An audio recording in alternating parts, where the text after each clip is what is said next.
Okay, it looks like we've got three members. We'll wait another moment for Corey and or Francine and or Ralph to join.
Michelle, does it look like anyone else is dialing in, or should I start chasing people? Nope, Francine's on. Corey just joined, so we're promoting him Okay. now. Okay, perfect.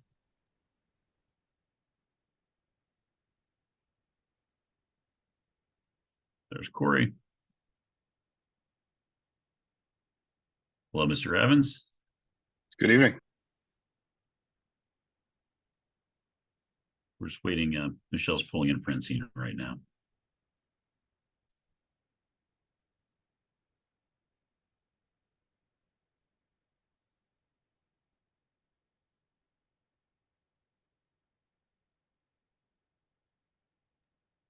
I don't know if Francine's just busy. I'm trying to promote her, but she's not moving in. She's on though. Oh, she's coming in now. Okay, great.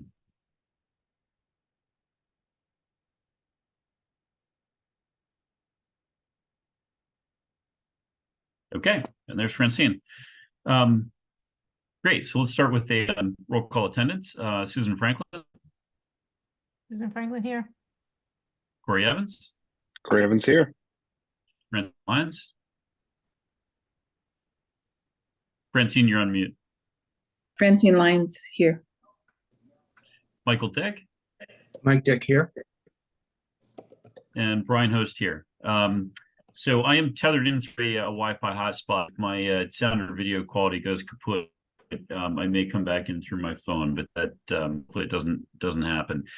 So the time's 6:04. We're now in session. Francine, it looks like you're actually in a stationary place. Are you able to take minutes this evening? Yes. Perfect. Okay, so Francine will take minutes this evening, and why don't we go ahead with our first business, which is the request coming from facilities with regards to the Elder Affairs building and the HVAC request. Michelle, do we have Nick on board this evening? Nick is on board. He's coming in now. Okay.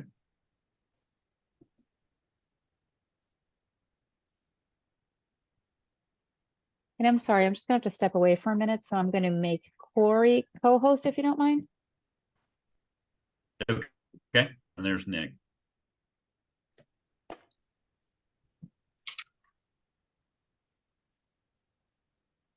Good evening. Good evening, Mr. Berardi. How are you? Excellent. Nice to have some good weather finally. I think the vitamin D is doing everyone good. So it's the shoulder season. Our HVAC system isn't under any pressure right now, but tell us what's going on. All right. So, as we know, the senior center isn't the oldest building in the world. It has a Mitsubishi multi-city HVAC system. So all refrigerant heat pump, installed in 2015. We started, well, to begin, we've always kind of had a little bit of issue with it. But I think it was chalked up to just being a heat pump, and when it gets to a certain degree outside, it would struggle a little bit. But in the past, probably 3 years, we've been noticing we're getting some major issues. This past season being the worst of them all. So we've had to replace, I think we're at 3 coils inside the building this year. And upon some investigation, we're getting failures in just the stuff that is just a manufacturing issue, or not a manufacturing issue, but it's stuff that would not be caused by, damage or anything. It's like internal leaks in pipes. So we brought Mitsubishi out themselves to meet with our contractor, and it was discovered that there was dye in the system. So dye can be used in refrigeration systems to find leaks. This was the first time that we had to dig into the system like this, though. So we don't know when the dye was put in. It could have been put in during the original install if they were having issues. The bigger issue is that Mitsubishi like instantly voids your warranties when you introduce dye, because dye is known to catch contaminants within the piping, and then it clogs up in certain spots and it starts to eat away at the copper pipes all throughout the system. And that building is just pipes everywhere where the refrigerant's flowing. So we're just getting holes popping up in all random spots. There's a lot of other factors in regards to the original install, with they did not put any isolation valves anywhere in the system. So when we do spring a leak, we can't isolate anything. So we have to evacuate all the refrigeration every single time and put it under a pressure test to try to find the leaks. Very time consuming, very costly, because it holds 120 pounds of refrigerant. So that's a lot of money. We kind of put a stop to replacing these coils at this point. So I think we have 2 that are just isolated out of the system now, that weren't a major factor in keeping the building heated, because they had either 2 in that one space, or it kind of just worked out. So we stopped spending any undue money throughout the winter. Mitsubishi basically said once the dye is introduced and you start having these problems, you're pretty much done for. You're just never going to stop having issues. The past 2 years were creeping on an amount of money that makes me sick. So the recommendation was to, at this point, replace the whole system. And then while doing that, they did discover that the system was a little bit undersized to begin with, which isn't uncommon with these. When you're engineering the building, they won't give you a unit that will do the whole thing, because they kind of bank on the fact that you're only going to have a handful of days that are at a temperature that it'll struggle. But the Mitsubishi rep took one look at the schematics, and he was like, "This is way undersized." It was at 132% capacity. So as you can imagine, you want to be at 100. And if it got below 15 degrees, you were no longer able to heat the building at all. So it's recommended that we up the size of the outdoor units, just to make sure that when we go back to this, we're doing something that makes sense. So that's kind of where we're at. It's not something we can piecemeal. Some people will say that you can drain the system and put these cleaners in the system to get all the dye out. But from what everyone has said about that, is you're going to replace all the end units, leave the line sets hoping that you've cleaned them good enough, put it all back together, and then we end up failing again and ruining all the new equipment. So running new line sets and all the equipment is the recommendation. And we would be putting in pretty much the same system, but obviously 10 or 11 years newer. It would have hyperheat, which the old one did not. So it would heat to below 0 now, which is nice.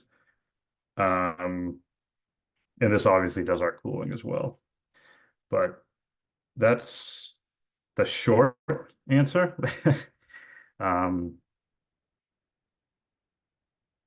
There's a couple different ways to tackle it monetarily. I'm leaning towards the method of going out to bid for the equipment, buying the equipment, and then having our contractor do the install, knowing that they are a Mitsubishi preferred vendor, and we would know what we're getting at that point.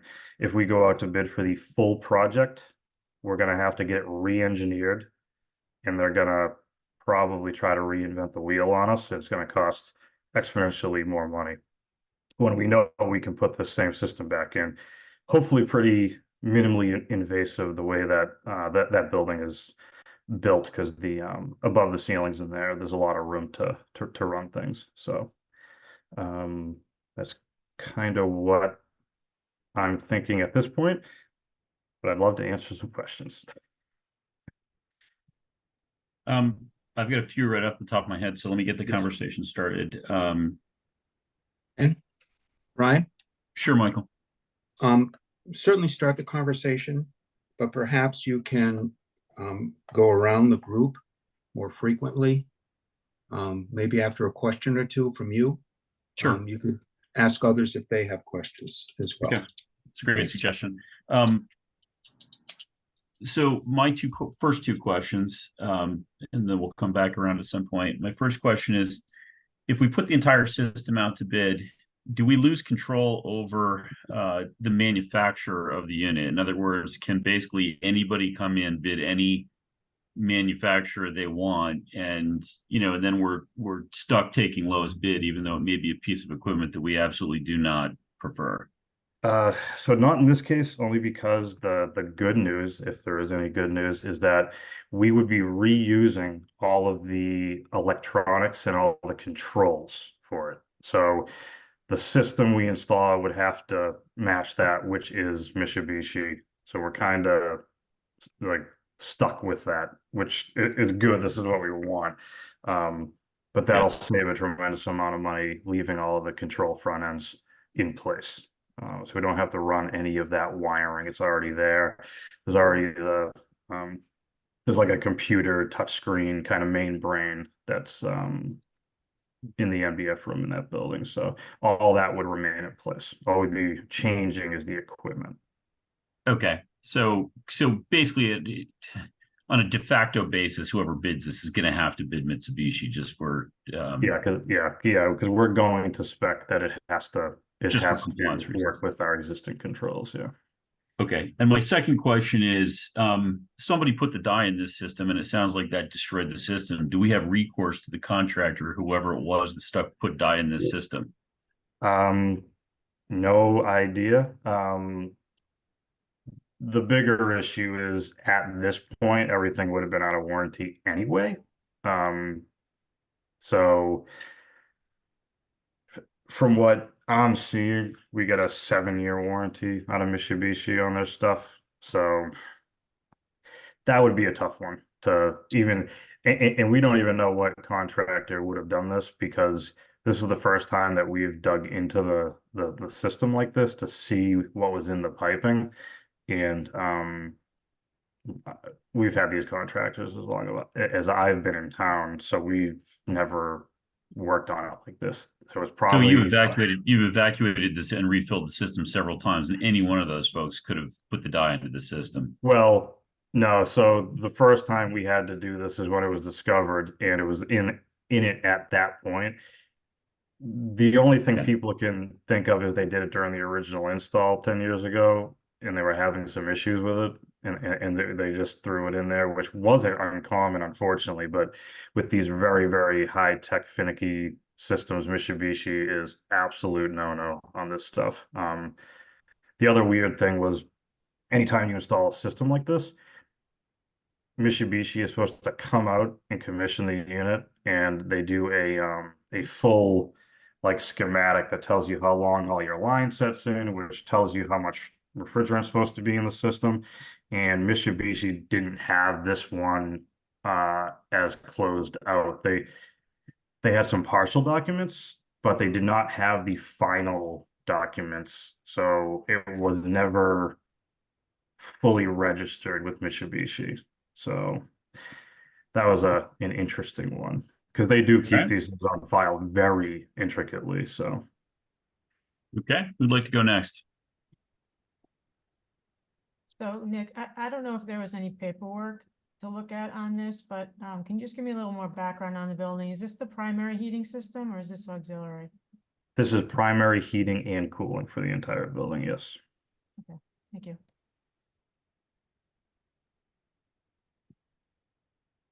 We Right. actually don't have a secondary, which has raised some concerns with myself, honestly, just because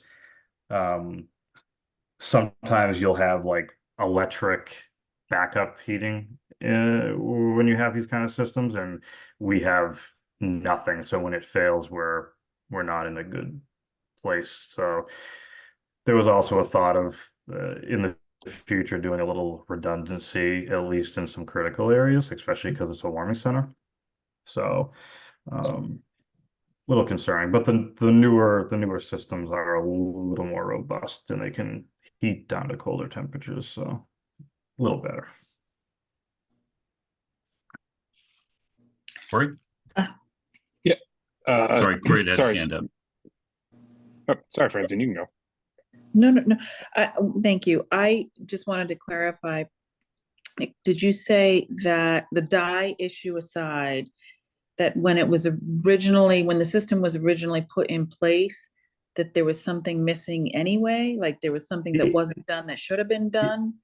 So, because I asked the Mitsubishi rep the same question, and he said this happens a lot with the HVAC engineers, that they try to design the system to be the smallest it can possibly be, but still function. And they have all their fun mathematical equations to do so. And it's not uncommon. So it's not something that was done incorrectly. It was just for a little bit larger rooftop unit. You could have made it that it was 100% coverage. You would have been spending, the mindset I think is that you're spending extra money for a handful of days. But from what we've seen in real world operation, there was much more than a handful of days that building couldn't heat anymore. It could maintain, but when you have a nighttime setback at, I don't know, 62 to 64 degrees, then in the morning when it's trying to warm up, it can't get past that. It'll stay there, but it won't increase the heat. So that's kind of where you need to make that decision at the beginning to spend a little to make it guaranteed comfortable forever. So it was more of that and not like a purposeful wrong decision. But the Mitsubishi rep, I mean, he was literally in the building 5 minutes. And he was like, "Dad, this is way undersized."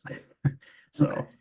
And to Susan, the only other question I had, thank you, was to Susan's point. I don't know that I saw anything, or I might have overlooked what the request is, what the dollar amount request is here, or is that something you haven't done yet? You haven't gone out to bid, I think maybe you said. yeah, so we haven't gone out to bid, and so we did get a kind of good faith budget number from our contractor, with the caveat that the number he gave me was not going out to bid and not having to get it re-engineered.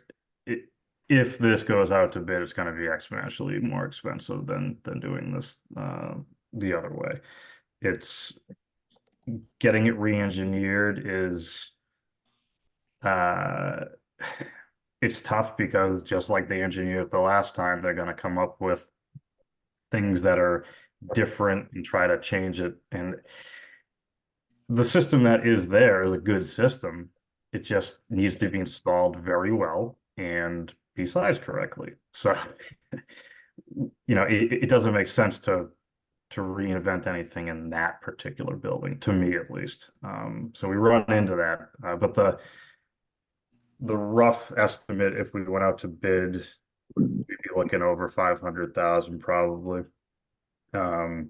Whereas if we did it this way, we're probably more like 400,000.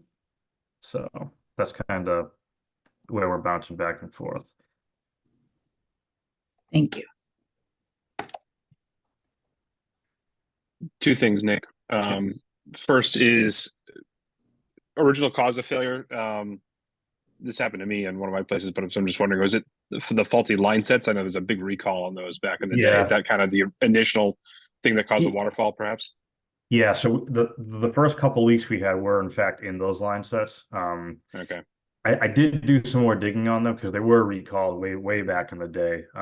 Yeah, exactly. And obviously that ship sails after a few years and you can't really get them replaced anyway. And they didn't even cover the labor cost. They only gave you the new line sets, which was fun.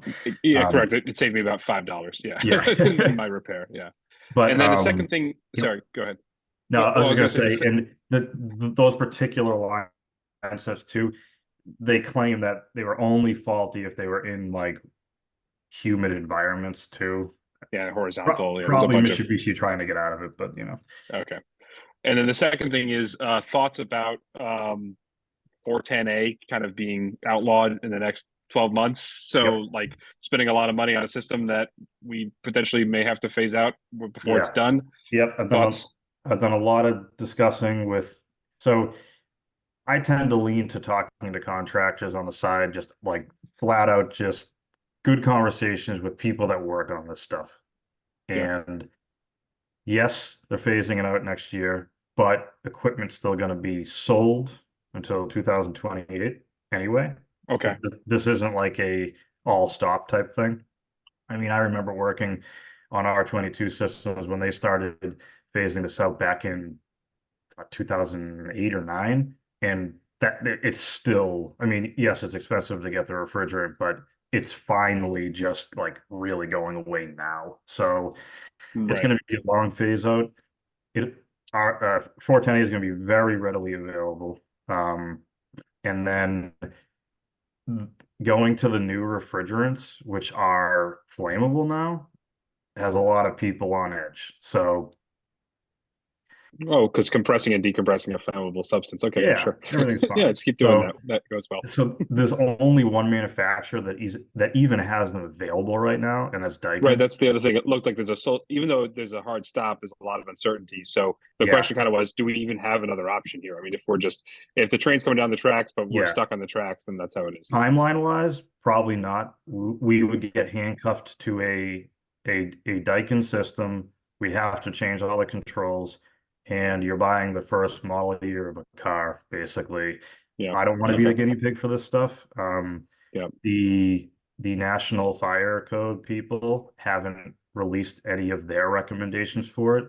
And it's thought that they're going to require anything, like all the line sets are going to have to be encased in a fire, like safe thing. Bunker. Okay. Well, most of the contractors I've talked to about this are not happy with it. It's going to really be an interesting thing going forward. So having 410 is actually a benefit here, not necessarily I think so, honestly. A liability. And arguably speaking, like, so our HVAC contractor has installed countless of these size systems and larger, and he said 95% of them they haven't touched in 15 years. So it really comes down to the install and doing it correctly, working with Mitsubishi to make sure everything's perfect. And if they do it that way, you shouldn't be having these issues. Gotcha. So, and then the other thing is that when they install it, they're gonna shocker put isolation valves in. So if there is an issue, you can just shut down We a don't lose the whole singular, thing. fix it, Yeah. fine. Yeah. So Great. that was the biggest issue and the biggest cost for us in on all the repairs we've had, because numerous times they'd have the leak, evacuate the system, fix that leak, pressure it back up. Hey, there's another leak. A new So leak, right? yeah, so you won't know that until you keep going through this process. And every time they did it, they were adding isolation valves throughout the building. So it would make the next time easier. Right. But the scary thing is we were basically told there will be a next time. It's just when. And Yeah. yeah, we're just waiting at this point for another one to pop. And right now we're Okay. at the skin of our teeth. So right. cooling season's Cool. less hard on the system than heating. So Is it okay? kind of it limps along a little better in cooling mode. Yeah, I generally. was surprised to learn that this system we have now wasn't the hyperheat. So as you said, we lose heating at like 13 degrees or whatever it is anyway. Like that Yeah, was if that's the only heat in the system, that was yeah. Yeah, and not they the didn't best have the design choice there. hyperheat. Yeah, they just didn't have that technology back then. So this is it'll be a benefit putting the hyperheat in. Gotcha. Cool. All right. Thank you. That's all I got. Michael? Michael, you're on mute.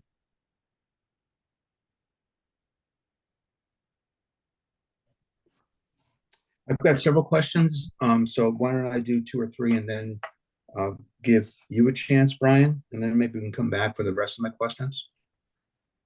My first thought is who should be held accountable? How did this happen, and how can we prevent this from happening again? I'll just run through my questions. Second question is financing.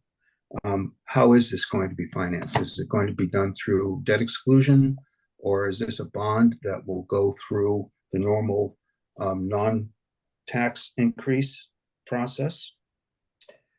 Third question is what can be pared down to reduce the cost? Is below zero necessary? Even though there may be some days, maybe we live with that and close the building for those days as long as we're maintaining enough heat to protect the building.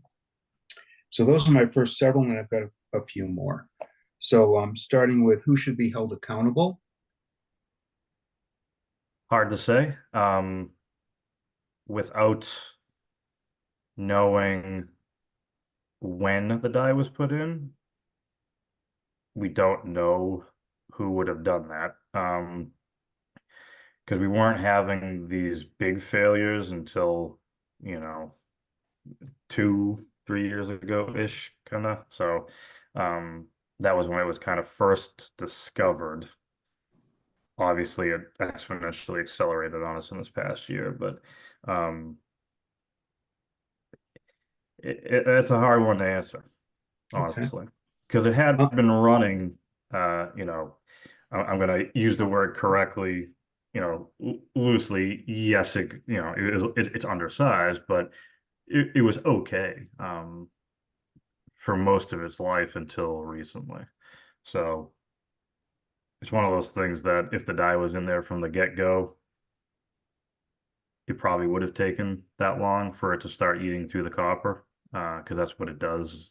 That it's the contaminants that you don't want in the system, and the dye collects it like a gel. And when all the contaminants are focused in one spot, it'll eat through the copper, and not that long, only because, like everything these days, the copper is unbelievably thin in these systems. You can actually cut it with a box knife. So like they have to be very careful when they're handling it all. It's just very thin. So on that thought of what can be pared down to reduce cost, if it's working okay now at its current sizing, can it be left at that size and reduce the overall cost? So it really wasn't recommended.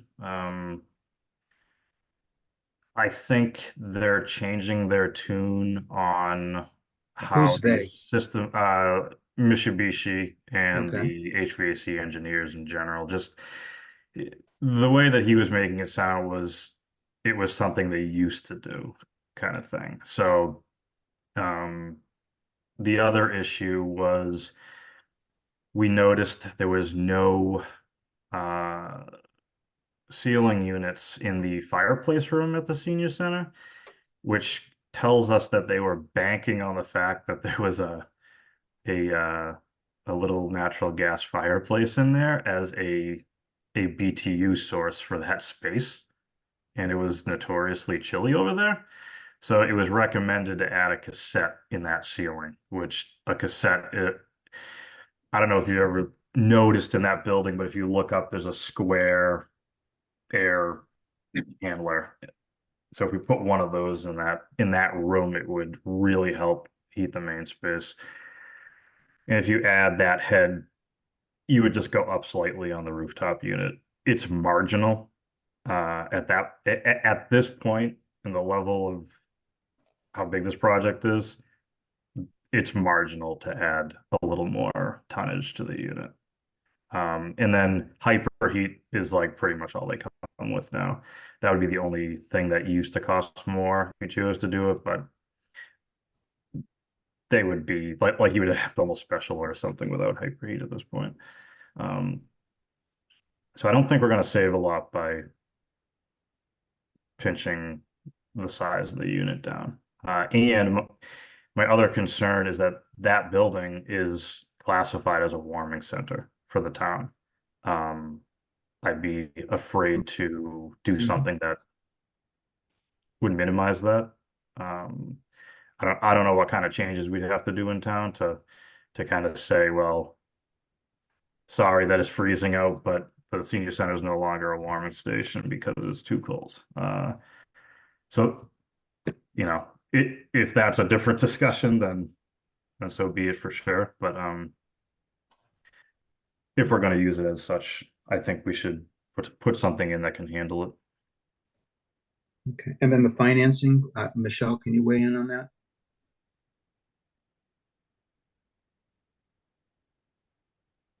Or not? Sure. Yes, Nope, yes. I can. Okay. So, depending on the cost, if it's upwards of $500,000 or if it's as low as the original quote of the 375, depending on what it is.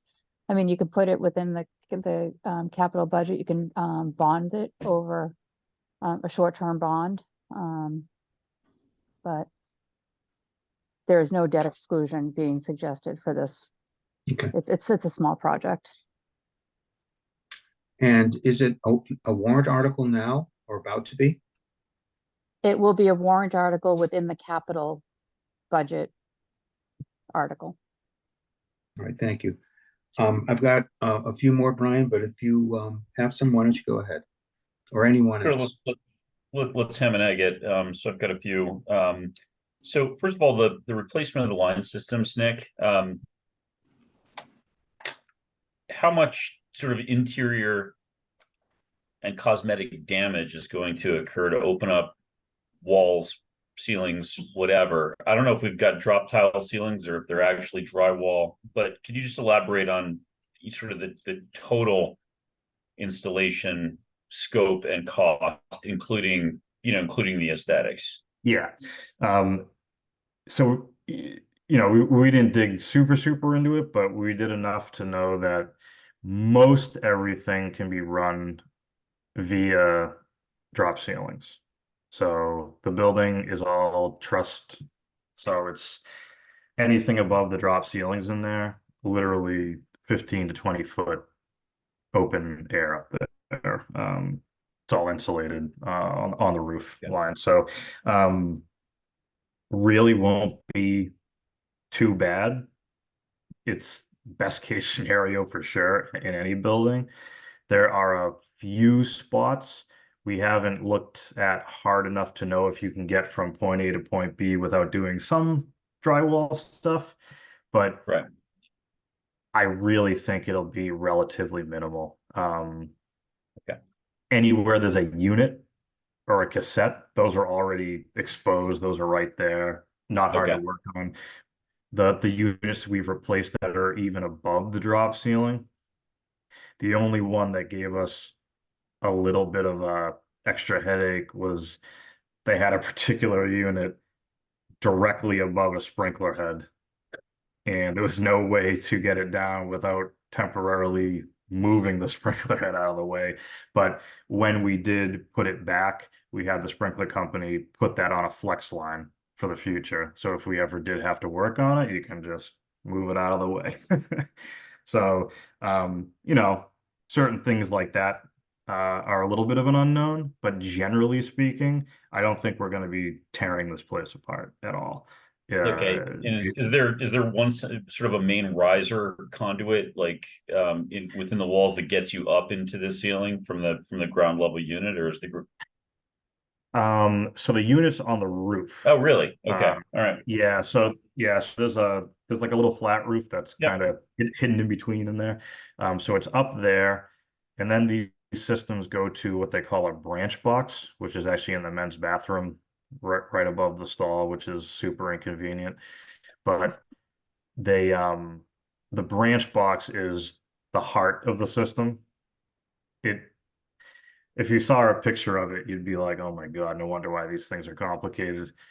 It feeds all of the units in the building from that branch box. Yep. So from there, it's just line sets just flying everywhere in every which direction. Once you get into the attic space, they're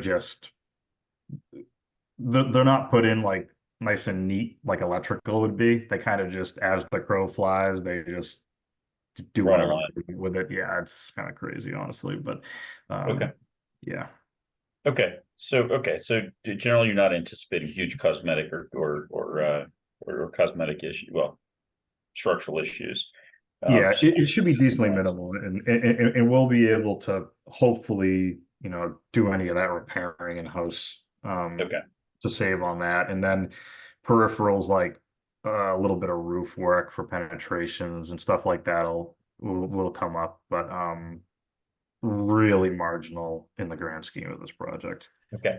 So the second question is, and I've got three. The second question is with regards to the line systems, is there a cost benefit analysis or a cost benefit trade-off that argues in favor of spending a little bit more and using thicker gauge lines so that they're not so delicate and so prone to I can, pinholes? well, I can ask the question. I don't know if they even have I that. don't think they make them. Yeah. Yeah, and then the other issue is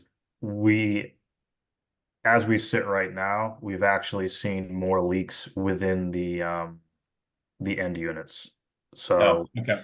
so Right. so that's just within the coils. That's your coils. Right. Nothing you're going to do about it. Right. And these systems don't have a lot of preventive maintenance. There's just changing filters. I mean, there's nothing to do to solve it. It's all predicated on install. So Okay. And my last question for now, we can circle back around again. My last question for now is with regards to this structure of getting the contract structure of getting this done. You were clear that you wanted to purchase the system and then use our existing installer to do the installation, not put the whole thing out to bid. Am I to understand that we have somebody on contract already for these types of projects, and therefore we have the legal ability to just go to them at the hourly rate, and and we acquire the system we want, pay them their hourly rate, and that all fits within the legal sort of structure of what we're allowed to do? Is that yeah, and I can let Michelle chime in. She knows this slightly better Please, than I, but they are DCAM certified as well. So they're on the state DCAM list, which allows us to go up to a certain dollar amount without going out to bid because they're on that. And they are our contracted HVAC contractor as well. So okay, Michelle, can you just elaborate a little bit? Like what is the dollar? So what are the criteria? What is the dollar amount we can go up to before we have to go out to bid under this type of circumstance? Yeah, so there is a new contract where you can purchase equipment off the contract and use existing vendors. So we would utilize that contract. We can purchase the equipment. There's, I think, 5 dealers of Mitsubishi in the area. We can purchase that off a state contract. And because we already do have the HVAC contractor under contract with the town of Cohasset, they can install. So we fact checked that and it seems like that'll work. And like Okay. Nick said, they're already DCAM certified and they're certified by the state, so it's kind of a win-win for us. Yeah. I mean, the reason I'm probing this in part is just to make sure we're compliant, but it's in part because I'm curious if we can use this in other places on other projects, this sort of structure where, you know, the equipment's on the state bid list, our contractor's already under contract, they're DCAM certified, and we can avoid sort of the headaches that we've had on some of our, you know, some of our bid projects.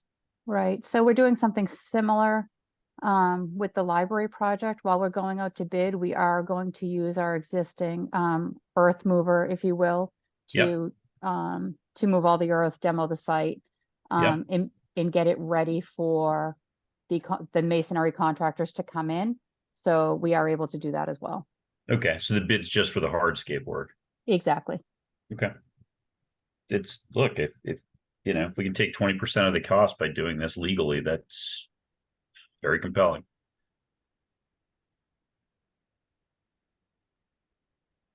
So that was my three. Who's got more? I actually, Michael.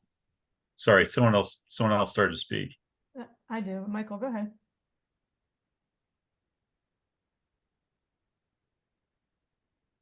Okay, what is the expected life of the new system? And who will supervise the installation for the town to make sure that we don't get these problems in the future of bad installation or performing activities that compromise the system? Someone needs to be watching over these contractors, even if we've got long-term relationships with them. And then also that same entity, whether it's a person or persons, should be ensuring that Mitsubishi does the acceptance testing so that we do come away with a certificate that says this is a validated system, it's eligible for full warranty for X number of years. So starting with the expected life. Yeah, so the life for these is 15 to 20 years, give or take. That's kind of what they roughly estimate. And does that take us into the refrigerant problem at 15 to 20 years? What do you mean? Well, Does what it I take- heard was that the refrigerant that is being used in the system is being taken off the market. I heard what you had to say, like Yeah, it's they've being- said that before, we don't really Yeah. believe it. But I don't want to be caught with a refrigerant that is a problem, even if it's 8 years away. And suddenly, instead of getting 15 to 20, we get 8 out of this. Yeah. So Well, what are your thoughts it, there? it won't change the life of the system, but just to give an example, so 410A is much less of a concern than R22 was as far as how bad it was for the environment. And we can still get R22 now. And they did the same phase out back in 2008.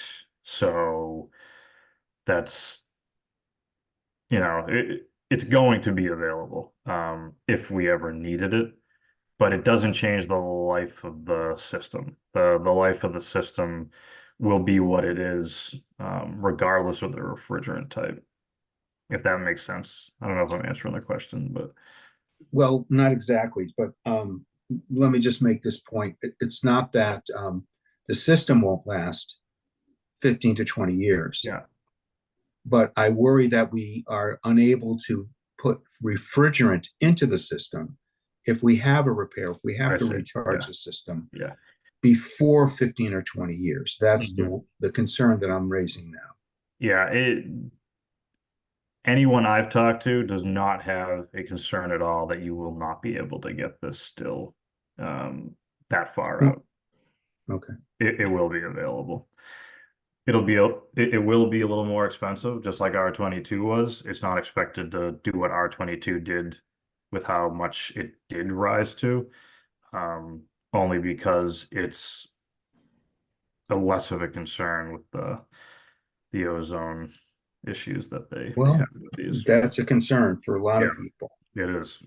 And then as far as supervision and Yeah. trying to avoid this problem from happening again Yeah. and ensuring mean- that Mitsubishi gives us the full Yeah, warranty. and they're gonna be like there every step of the way on this. Like it's hard to explain, but every system is kind of like a fingerprint. You don't just slap these in like a household unit that has 8 pounds of refrigerant in it. If you have a bunch of lines that are 100 feet, some are 50, they do all of the math out to give you the exact amount of refrigerant it requires to fill the system.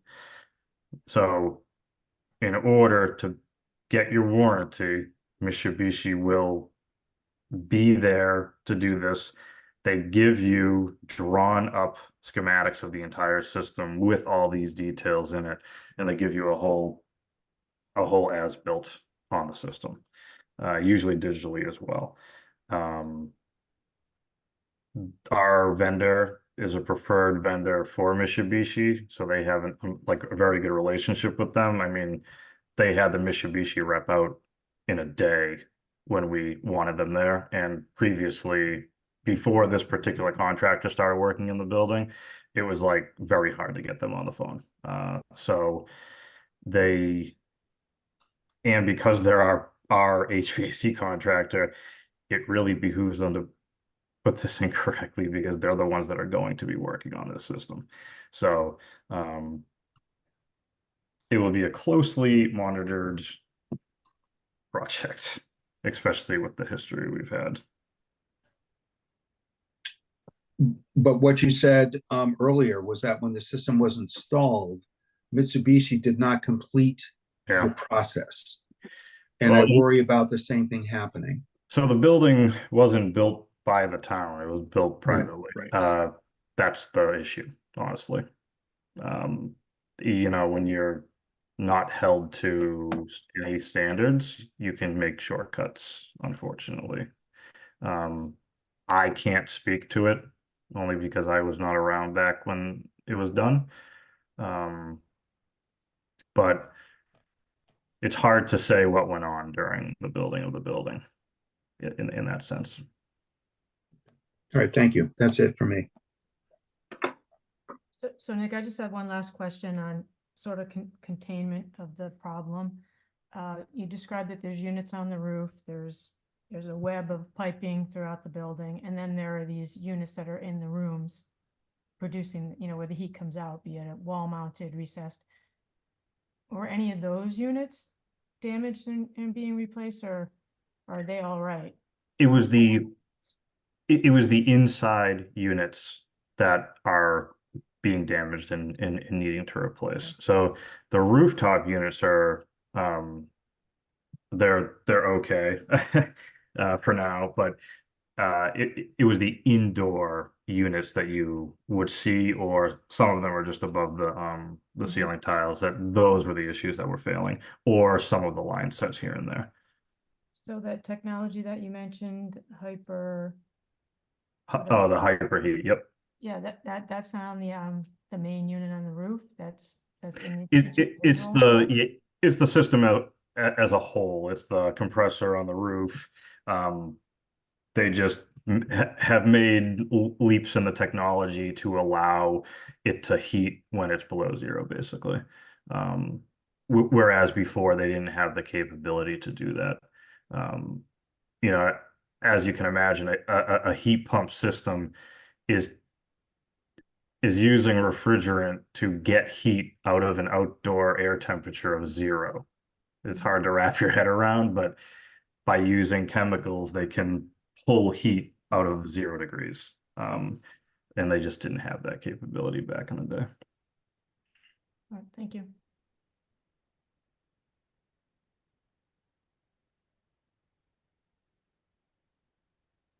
Francine, Corey, second time around, any more questions? I just like that Nick is using back in the day to refer to 10 years ago. Like it's just like seemed like back in the forever day ago. with us knob and tube wiring and no hyperheat. How do we survive? Well, technology moves so fast now that it's like Yeah. honestly, every time you turn around, you're like, oh, that's old news. I mean, With I heat like that. pumps, that's true.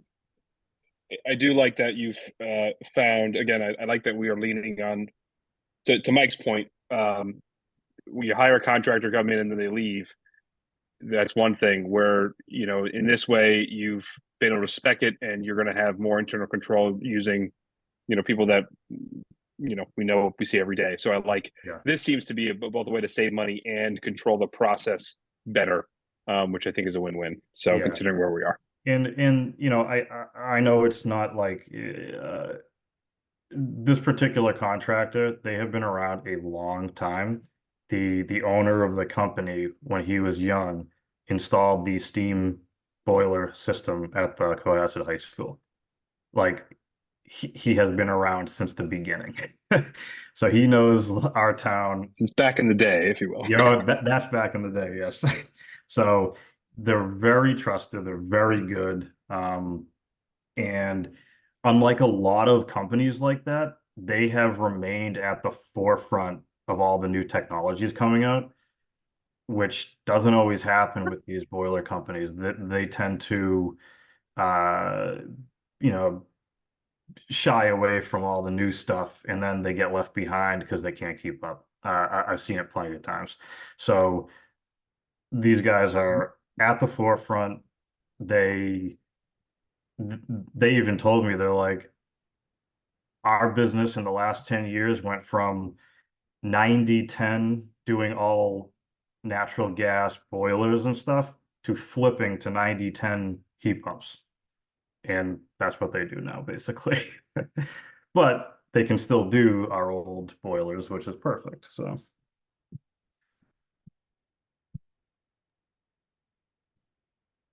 Greenstein, any questions second time around? Okay. So we'll go third time around. I've got a few. So what other warming stations do we have officially? And is the first question. The second question is, if this system goes completely down, what do we do for asset protection? Do we roll in a couple of kerosene jets just to keep the place from, blowing pipes, or what? yeah. When we were in the midst of the winter during one of our failures, we just went with some electric heaters, and luckily the building is new enough that it's insulated in a way that was plenty to keep it from freezing. And because there's no hydronic heating in the building, you only have the bathrooms and kitchen to worry about, and there's no water piping in too many peripheral areas. It's easy to contain and keep from freezing. So we didn't have too many concerns with that. And but it kind of showed a glaring deficiency, and it concerned me a little bit. That's why we started looking to see if we had a little more capacity in the main electrical room to add some 240 volt electric like baseboard as an absolute just emergency backup, just to kind of keep us good. There were some thoughts about putting a gas-fired air handler unit on the roof, dumping into the big rooms, the chart rooms, just to, again, last ditch. I mean, it would have zero problem heating that space, and then it would kind of trickle into the rest of the building if needed. And we do have gas at the building too. So, but that's a whole nother added cost that, do we really need to do that? Given you were able to do it with just rolling electric heaters, is there Yeah. really any rationale to putting in electric baseboards or a gas boiler at this point? Or is it just rolling the No. electric It was more of a spitball, just trying to make Yeah. something that was just existing, so you didn't have to, run a bunch of heaters in there. Yeah. And the benefit of that too is if you have a 240 volt heater, it uses a lot less energy. It has a higher BTU, which is nice, and it's wired directly to panels. Yeah. As opposed to plugging in space heaters and popping breakers and Right. that kind of stuff. Because we actually went through the building pretty methodically to make sure that we only had like a space heater per circuit. So we had to do a little Yeah. sniffing around to see what outlets were on each circuit. So we know now at least, but that was the only thought, was to do it more permanently. Yeah. But that can be a Are- future conversation for sure. Are And did you have a jets second part? a safe option, or is that just a catastrophic no at this point? Sorry, I missed the first part. I said, are portable kerosene jets a safe, option at this point, or are those just a catastrophic no? I mean, people used to use them inside. Yeah, you still need fresh air to use those. Like I'll use one like in my garage at home if I'm in the if in there Yeah. working, but I'll have it cranking with the garage door half open. Right. And it I'm just thinking asset protection. You wouldn't want people in the building, obviously. no. And realistically, even with the space heaters, it's not super comfortable. You're not gonna Right. heat the building enough that you're gonna want to hang out in there. Right. If it's really cold out, but Okay. they'd be plenty to put in any piping areas and keep it from freezing. Okay. And then in terms of other warming stations, we have what? Deer Hill? Do we have others? Yeah, I know Deer Hill for sure. I don't know if there was any other official ones Okay. off the top of my head. And when you install this, will we use one compressor or two? Just so this redundancy. So right now there's 3 on the roof. So Okay. it would still be big building. 3. They would just be a different size. Okay. So there's some redundancy. It obviously would limp along if one of them was down, but the whole system would still work. It would just Well, that's not so they don't all work in sequence, so they're split between the buildings. So one compressor, for instance, does the chart room and the got it. cafe. Another one does the offices, and it's kind of split Okay. like that. So you'd lose a zone and you'd Mhm. rely on the rest of the building to Yeah. just sort of radiate into that lost zone. Exactly. And Okay. to these kind of systems credit, they're extremely efficient.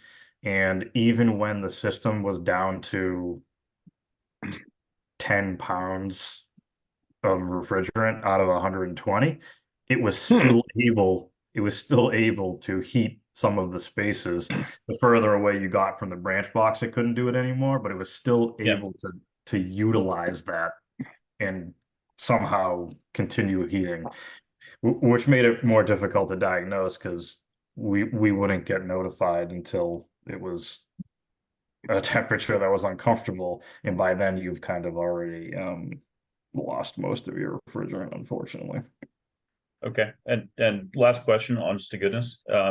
What's the right number to put in our capital spreadsheet? Is it 400? Is it 400 plus? Is it the So 500 bid cost? What's 400 is kind of my internal thought, only because that would cover any of our extras such as roof work, carpentry, any incidentals with if we had to move any sprinkler pipe or and then just making sure that we had the proper electrical running to the rooftop units. So that would cover the remainder. so 400 gives you room to cover all those incidentals? Yeah, I think so.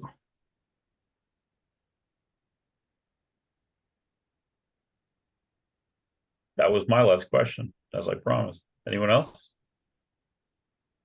Go back around 4th time? No? Or you got to have something. If you don't, Michael does. Somebody's got. Or are we good? I can certainly make something up. Execution time. How long is it going to No, take no. you to do? There you go. No, I'm just Yeah. kidding. I'll let you go. No. But that is a great question, because doing this is not going to be just a snap of the fingers, obviously. We're probably looking at, a month's worth of work or more. It will still be able to be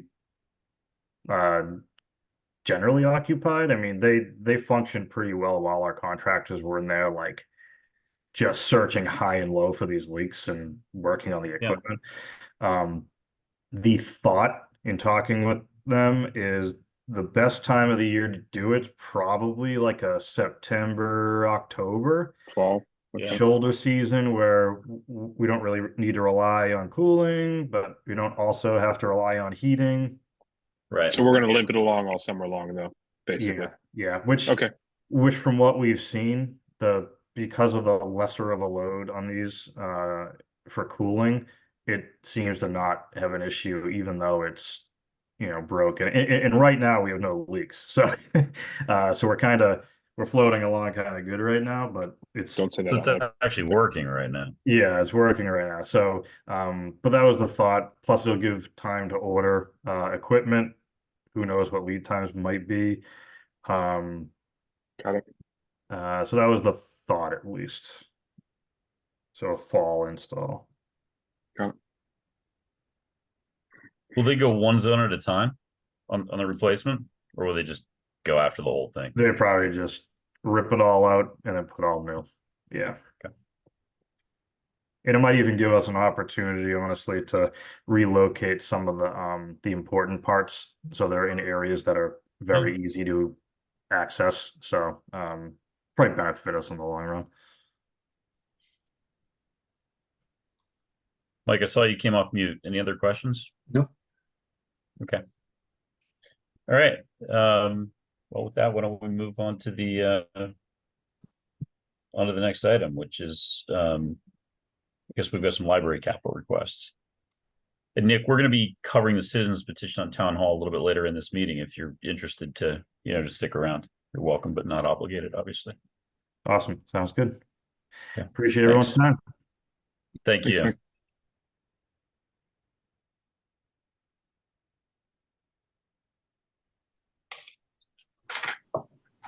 All right. Hello, Hello. Welcome back. thank you. For those of you who don't know me, my name is Megan James. I used to be your library director. However, now I am Human Resources and Community Services Director. But just to confuse everybody, I am here on behalf of the library this evening. Bronwyn had a meeting as well, so we're dividing and conquering today. I'm come to you with a request for the purchase of computers for the library, $27,000. Currently, we have 10 computers and we have 4 awe stations, which are the computers that you would find in the children's room that are loaded with different apps and games and learning tools that are really popular amongst our really young ones. So the reason that we're asking you for new computers is that they're about 7 years old. They're all Windows 10. And just recently, Ron Menard has let us know that Windows 10 is being phased out already. I feel like we just moved into Windows 10, but I guess that was back in the day, as Nick would say. So we're moving on to Windows 11, and Windows 10 will no longer be serviced or updated or functioning. So we're hoping that you will support this request this evening, and I'm happy to answer any questions. Sure. We'll do the same thing round robin again, but I guess my first question is, how many units are we looking at? What type of computers are we buying? Or are they Windows, or are we going to go towards Chromebooks, given all of our students are using Chromebooks at this point, as opposed to as opposed to Microsoft operating systems. So just what exactly are we buying here, and what drove that choice is really the question. Sure. So we're purchasing Windows desktops. We have a set of Chromebooks that our students do use. Our desktops are used generally by our senior population, although that's a sweeping generalization. We also have few groups of teenagers that come in and use our desktops if they're all kind of working on the same thing so they can see a bigger screen. But we use the computers also to teach. So not only are they used for folks who don't have either internet access or the device itself at home for email or things like that, but we also use these computers to teach people about how to use their social media or how to get through some emails or things like that. So they're used for not only people's kind of leisure activities, but we also use them to teach people how to use the technologies. Okay, and how many devices are we purchasing? And are we also using Windows 11s in the children's room? Yes, so we'd like 10 computers altogether. 6 of those will go into the adult space. Yes, 6 of those go into the adult space, and then the children's computers will go into the children's room. Okay, so 6 in the adult space, 4 in the children's section. Yes. Okay. Who'd like to go next? I have just one quick question, and I don't know if it would apply since some of these computers are going to be used for the adults, but have you approached the Education Foundation? The Cohasset Education Foundation at all? Would they, is this some, They is this only the program? support the schools, from what So I they wouldn't, understand. okay, I'm just curious. That's all I had, thanks. Thanks. Okay, Michael, you've got your hand up. Yeah. Hi, Megan. Hi. When I divide 27,000 by 10 computers, I get $2,700. Are you also changing monitors? That seems like a pretty high number per computer. Could you explain that? Yes. So the AW stations, which are the 4 children's room computers, are $3,200 a piece, because they come with a plethora of different games and filtering and things of that nature. And then the adult computers are only $1,400, a little over $1,400. I can't talk. It's many desktop computers are down around $300 or $400. Have you looked at anything that's much less, aside from the children's computers, which I understand, run proprietary software and require a certain CPU and RAM and so on. Mhm. Is there any way to consider other options that would reduce the overall cost?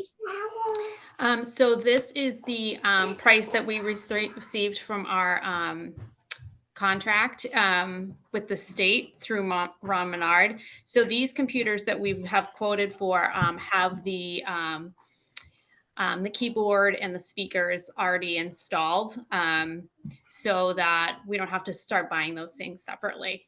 But that is the quote that we received from our state contract. Okay, so this is probably more a question than for Ron in terms of how did he spec these particular computers, Could be. particularly for the adults. So I'll leave it with you, Michelle, to see if we can't ask Ron for some clarification on the choice and the cost. Sure. Megan, is there any special software that those run on, or is all the kind of reference stuff done via like websites and web portals and such for the adult computers? So yeah, so now that you mention it, Corey, actually, so we do have a subscription to a product called Deep Freeze, and what that does Right. is that resets our computers every time somebody uses it. So for example, Corey comes to the library and logs into his Gmail account and his Spotify and all of his different accounts, and then he walks away from the computer. We don't necessarily know what Corey did on the computer. Maybe he downloaded some things. We don't know. Okay, so let's use someone else's name here. Let's use Jeff. Okay, it's Corey. I don't know where this scenario is yeah. going, but I didn't like where it was going.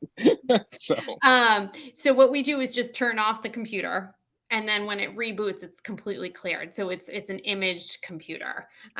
So yes. So, and we need to have that in public libraries because it's a public computer. We need to protect everybody's privacy.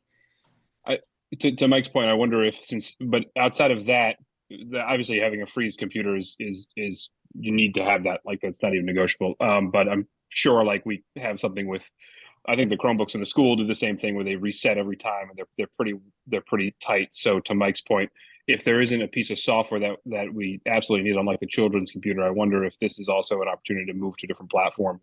If it's all web reference, and that's really what we need, then paying a lot of money for all the Windows capabilities maybe overkill. Do these come with Office on them? Are people using like Microsoft Office and Word and Excel? I mean, is it more Yes, than it just will be okay. all of those things? Yep. All right, so okay, that's different then. So it's not really just looking stuff up; it's actual productivity that these things are being used for. Yes, absolutely. So any common, applications that you would have on your home desktop computer that's not a Chromebook for work, these computers would have that. Oh, I understand. Okay, thank you. Perfect.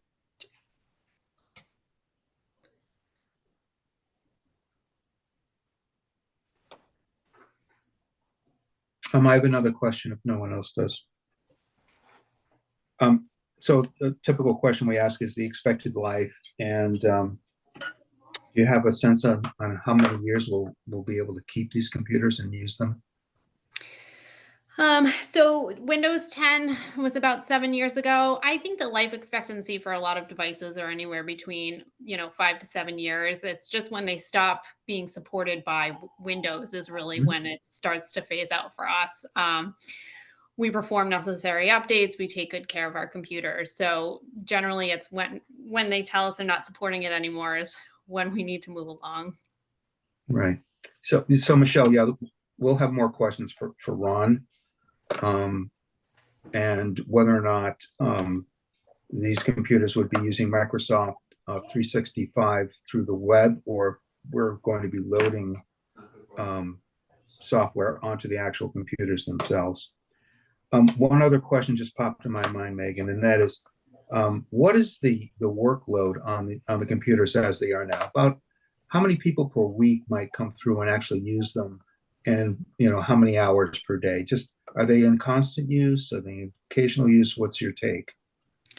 They're in constant use. It kind of depends on the time of day. So we get a hit in the morning of a good cluster of folks getting some work done, attending instruction with our technology librarian. Then I would say it slows down towards the middle of the day, and we'll see another influx in the late afternoon. Weekends are very busy, especially Sundays, because a lot of libraries are not open on Sundays. So we'll get a lot of patrons from other towns coming to visit us. And also the same with Fridays. Hingham Public Library is closed on Friday. So we'll have all the folks that need a computer who generally go to Hingham will come and visit us as well. Those are my questions. Thank you. Thanks. Okay. Anyone else have any other questions? Susan, Francine, Corey? No, Mike just asked the last two I had, so. Okay. I as well. Sounds like we just need to chase down to Ron and make sure that we're right sizing the power of the computers and the software loads, and making sure we're getting the right platforms given how they're going to be used. Okay. Thank you very much, Megan. Appreciate your time and your patience. Thank you. Okay, next we're on to the town hall discussion, and we've got two line items here. First is just labeled town hall discussion. I think I'd like to just, we can do whatever the committee wants, but what I'd like to suggest is that, perhaps Michelle give us a very brief update on the developments over the course of the past week. I think there are some developments with regards to One Pleasant, and there was a select board meeting. And then, once we're quickly through those updates, I'd like to get this over to the bulk of the discussion, which is the citizens petition. So unless anyone objects, that would be my suggestion.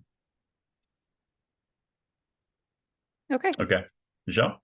Sure. So the recent developments on town hall, we discussed last night at the select board meeting that we had those RFPs for temporary lease space, both with 380 CJC and One Pleasant Street.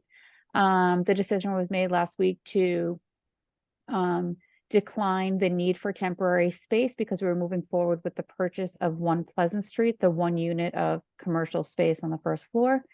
We started negotiating with the owner based on the RFP response. We moved forward with an initial appraisal of the property, and based on that initial appraisal, went back to the property owner to start negotiating. Because we were so far apart in our numbers, the owner decided that it was best not to negotiate, and he decided that he was no longer interested in the deal with the town of Cohasset. So One Pleasant is no longer an option for the town at this time. So we're we discussed last night some other plans to bring to annual town meeting. One being securing the envelope of town hall, which would be bidding for a roof, possibly windows, depending on design, and designing the sprinkler system. So those are the things that were discussed based on the results of One Pleasant pulling out of the deal.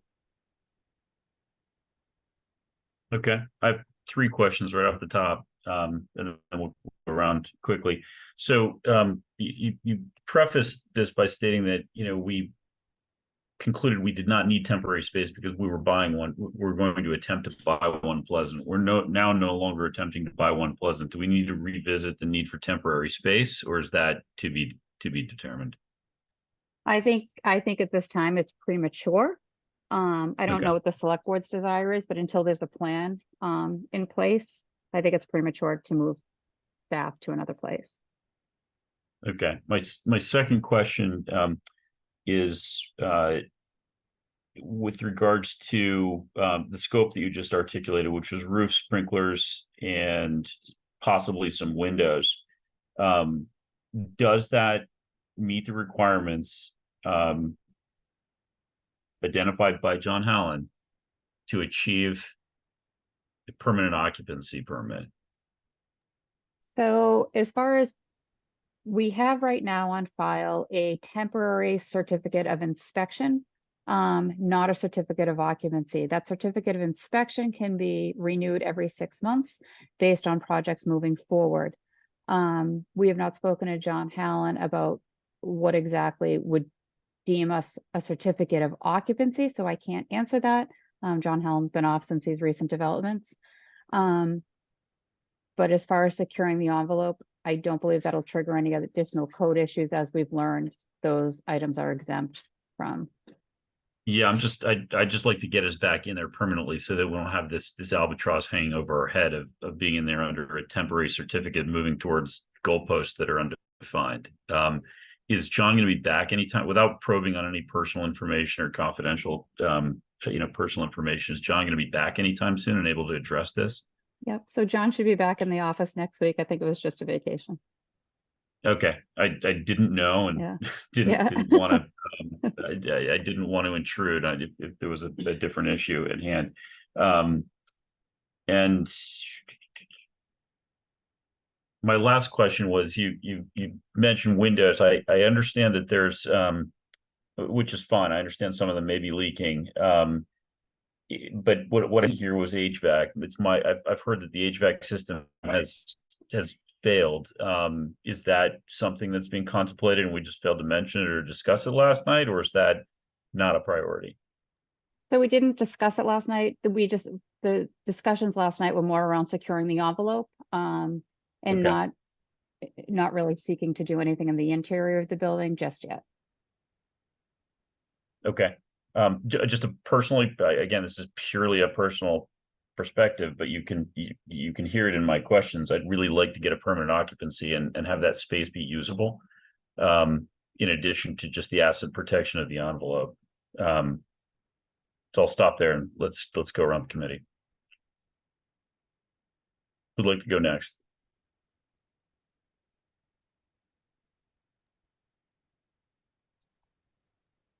Take Mike and then me. Either Corey, Mike. Yeah. Thank you for that, Michelle. Are there any plans, either from your office, the town manager's office, or from the select board, to meet with the citizens petition group and align the town plans with the citizens petition estimates and their plans, and come to a meeting of the minds on what the costs and what, let me rephrase that,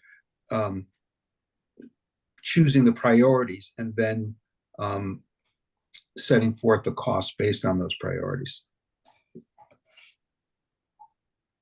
So I don't want to speak for the select board, obviously, but what I can say is that during last night's meeting, they did indicate that they would ask the citizens petition to come before them to see if they were aligned in some of their Great. their goals. So Mhm. that was discussed.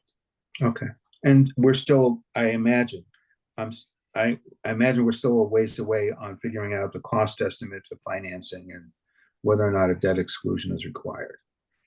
Yeah, I think we're a ways away from that. Right. But I don't think that these 3 items would trigger the need for a debt exclusion. Okay. And I appreciate that, and no one's gonna hold you to that. Well, actually, Mike, to tee off that, and I had to be reminded of this because I'm a space case. But at special time meeting in November, we appropriated $500,000 out of free cash for the purposes of 41 Highland renovations. And it sounds like this is going to fit comfortably within that $500,000. So this is money we don't even have to do anything. Michelle, do we actually have to even put this in front of town meeting again if it's already been appropriated for these projects, or do we have to still slice it up? Because it was appropriated into the capital stabilization fund, and now we have to divvy it out. Okay, the second thing. All right, Yeah. cool. But it's already there for us to Yeah. use. Great. Okay. 500 And it sounds like I it is. think- Yeah, 500 is. I think this list goes beyond 500, so we may be looking at free cash at STM or something else, but we're gonna have to figure it out. The roof and the fire suppression design would fit in, but probably not the windows. Is that was my okay? Yeah. Back of the napkin, really wag thing. Okay, gotcha. Yeah. Right. And the HVAC, which is what the citizens petition actually includes for the 1 million. Okay. And they're coming on. I imagine they can speak to that more accurately than I can. So this actually leaves an interesting, possibility here where, potentially we've got $1.5 million or more to kind of deal with if we did some. Well, you're right. Yeah, I was going to say if the citizens petitioners were advocating for $1 million outside of the levy, then we'd have something to work with. But I don't think that's what the petition is saying. They're saying we haven't even talked to the petitioners about how they want to pay for it. So I'm getting ahead of myself here. So I'll stop talking immediately.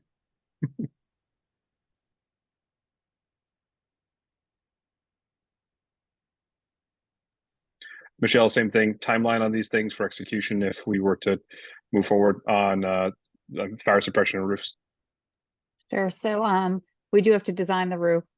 Strangely enough, Commonwealth of Massachusetts requires you to design a roof. And we'd need to design, if you will, the sprinklers. And then I think execution could be as soon as 6 months. And all these things are excluded when we had that long discussion about, okay, so we're still in the Yes. excluded phase of stuff. Correct. Which is cool. Yep. Okay, great. Yep. I have another question unless, Please. just to ask an important and obvious question. With our situation now and the plans that you're beginning to lay out, can we leave our employees in those 2 buildings safely and with good health?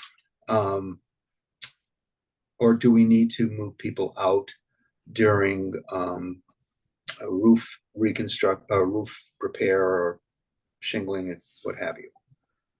Yeah, so I think when we talk about the 2 buildings, I think I should just clarify that we are all moving into the annex. We are also utilizing the office space at 135 King Street for some swing space. And we will have that for up to a year. As far as the roof, I mean, maybe the employees, a roof doesn't take that long. So if there's going to be some interruptions, perhaps, the employees remote work or do some hoteling and work elsewhere for the couple of days that the roof goes on. But I don't know that there's a need to move everybody out for a long-term temporary stay anywhere else for these few projects. Got it.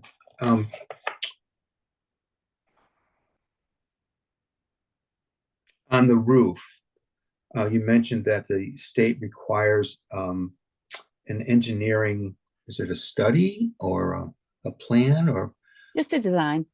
a design? Is there a chance that that design may result in unforeseen issues and drive a cost up?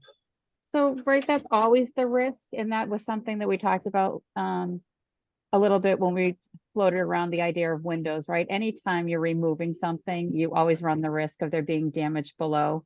Very similarly, if we were to replace the windows and you're taking the windows out, you're taking the trim off, you know, is there rot? Now are you replacing siding? You know, you can get into Pandora's box. But through all the studies that we've had, we've identified perhaps, I believe, only one issue with that could be addressed with the roof. But everyone has been aware of that when we've gone out for these estimates, and I still think we're well within that $285,000 number or less that Right, we received. good, thank you. Sure. Anyone else? For Michelle? Okay, I've got a few more questions. Sorry, Francine, go ahead. Yeah, no, I just had a quick question. With all of the work over the many, many years that people have talked about in renovating town hall as it is there nothing that already done with respect to the roof that we can leverage instead of having to go back and get another, you know, engineering report or something, or design? I mean, haven't we already done that at some point along this path? We have, and that's a great question. So the challenge that we're having now is all of the studies that have been done have resulted in the idea of tearing down the annex and rebuilding it. So therefore, we never had a full renovation of both buildings, and that's what we need for the roof. I see. It's in the big scheme of things, I'm going to say it's a nominal cost. It's about, you know, 10% of the project cost.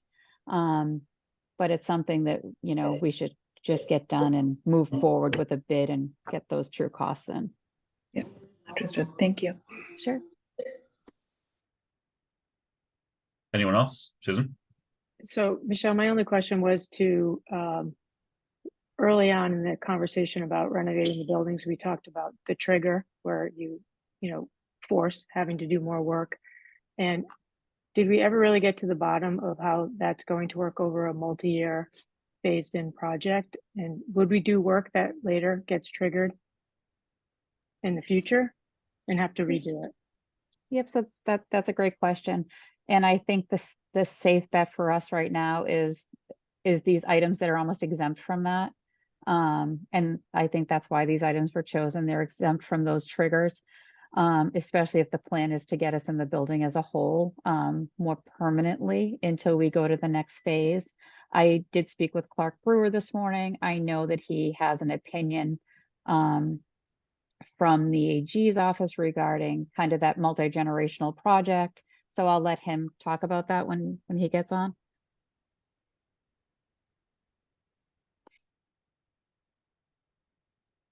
Okay. Michelle, I just I wanted to ask if you could just expand a little bit on what goes into a roof beyond just the shingles, because having just done one, you know, there's more to it than just, you know, ripping and replacing the shingles. I mean, you know, as you meant, I'll throw out a couple just to lead you, but, you know, you pull up shingles, you find, you know, rot in the plywood underneath or the sheathing underneath. You know, also obviously at the juncture of the buildings, given that, you know, we're not scraping the annex and replacing it, you've got all kinds of flashing issues, and, you know, and interconnections with the, you know, with the siding as that roof line connects into a vertical side on Old Town Hall.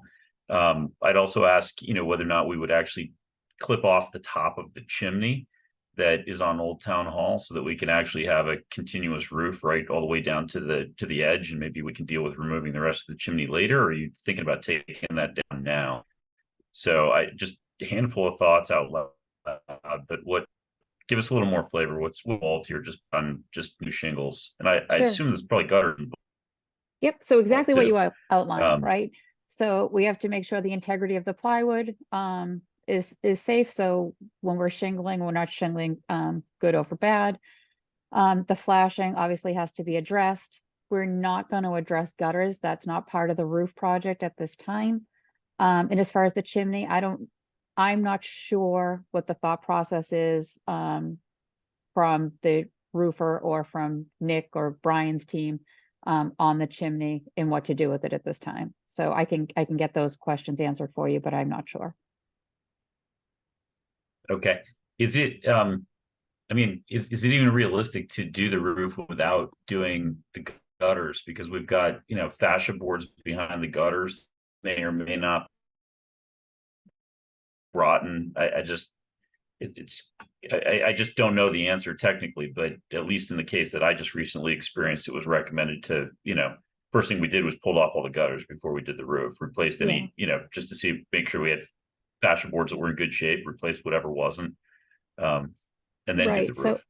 yep, so you're bringing up a really good point. And what has happened over the many years of this project, every design that we've had in having to deal with the historic district, the gutters are more costly than you would believe, because we can't just put aluminum gutters back on the building.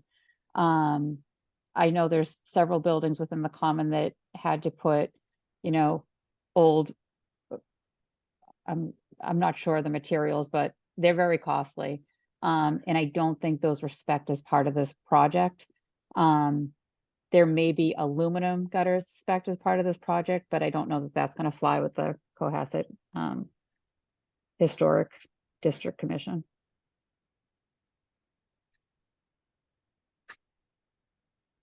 How about aluminum that looks So- like copper?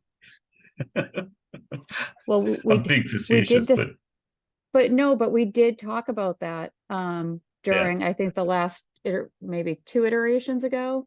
Yeah. And it wasn't well received.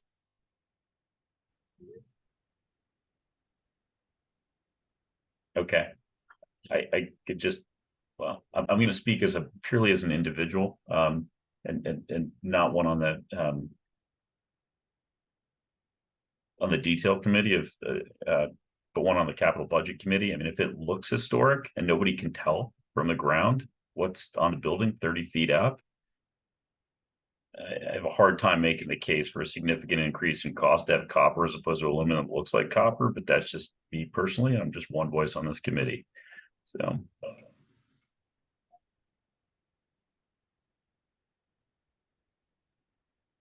Anyone else? They're gutters. If- They're a functional thing. Yeah, but it's not possible. I mean, it does seem silly to spend money and not have water control, especially when rot is water control. I mean, it's, you can do all the work you want if you're not controlling water coming off the building. But at the same time, it doesn't sound like we don't have foundation issues due to water. So I could argue that one round or flat. Peter Longley's got his hand up. I And don't your- know. Go ahead. Sorry, go ahead. Are you taking questions? Not yet, but we're going round robin with the committee. Okay. Francine? This is probably more of a comment, and I don't know what it means for town space, but if this is a historic district, which I think it is, then I don't know, the Park Service, because I do historic tax credit investing on a commercial side. And the National Park Service and the State Historic Commission are very, very strict about what you can and cannot do on a historic building. So as much as I don't disagree with, with the cost effectiveness of it, I think you can get yourself into trouble, again, on the commercial side anyway. I'm not sure about this as it's town property, so. Yeah. Does anyone on this call know if this is actually technically a historic building? Because I've been told that the common is a historic place, but the building is not a historic building. And it's certainly based on what we've done to it. I don't think anyone's ever tried to comply with any, historic building requirements. I've heard the same thing, Brian. I can look it up right now. Okay. Yeah, to your point, Brian, we made things look good, but it was never you must preserve, discussion. That's my that you understanding. couldn't I think modify. I think there's an aesthetic sensitivity, but I don't think there's a legal requirement for anything. We may be getting down too far of a rabbit hole here, though. Okay. But First, I agree with Michael. Corey. We're going way too far down a rabbit hole. Only to make the point from the Capital Budget Committee that this is an important question that needs to be thoroughly researched and the questions answered. I noticed that we've got 2 comments in Q&A. I'm happy to read them, or Brian, if you want to read them.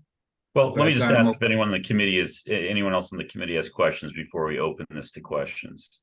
I'm not averse to opening it to questions, but I really don't want Okay. this to be a back and forth. Anyone else on the committee?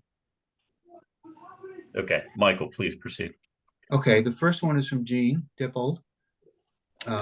Reading, the board has not decided on a proposal for the fate of 41 Highland Avenue, that is stay in there, relocate, or hybrid, but is considering these initial repairs to secure the building as a start to keep all options open.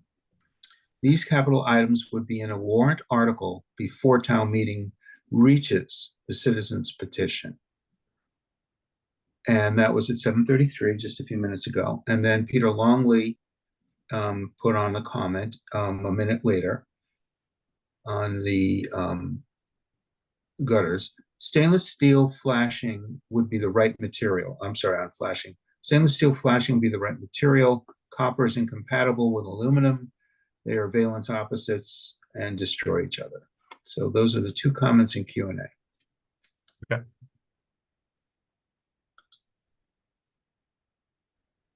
All right. So do we have anything else on this, what I'd characterize sort of the update portion of this conversation before we move on to the citizens petition? Okay, let's move on. Okay,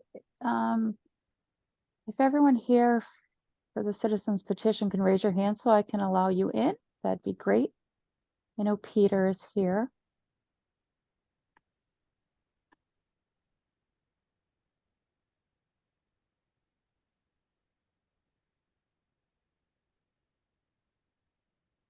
It looks like we just have Peter here to present the citizens petition. Okay. Peter, the floor is yours.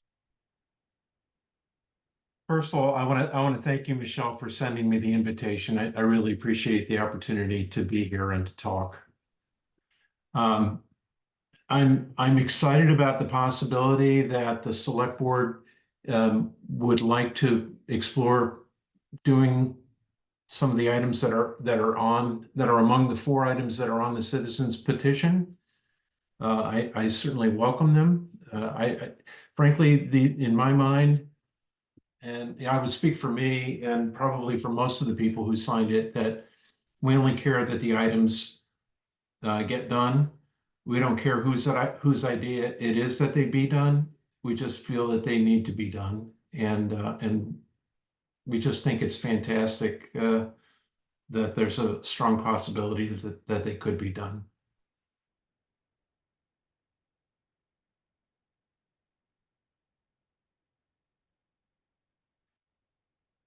That might be all I have to say. Peter, may I? Sure. Yeah. So what do you, I mean, considering, processes, I'm a big believer that processes, when followed properly, get to the right result. And so considering that we are kind of where this is going, and there's a lot of discussions now, where do you see your petition fitting in? Do you still see there's a divergence in strategy? Do you see this more as support of the current process? What's the message now for you going forward? So I became involved in this process back in December, and attended a number of select board meetings, and I really felt like the need for petition was because the ideas that I and others with me have been talking about weren't being heard. So if those ideas have been heard, and if the select board is willing to come up with a plan, I have no vested interest other than to say that as an owner of the town hall, along with the other citizens of the town hall, I would like to see it taken care of. And, just like maintaining my own property, I've got a limited budget.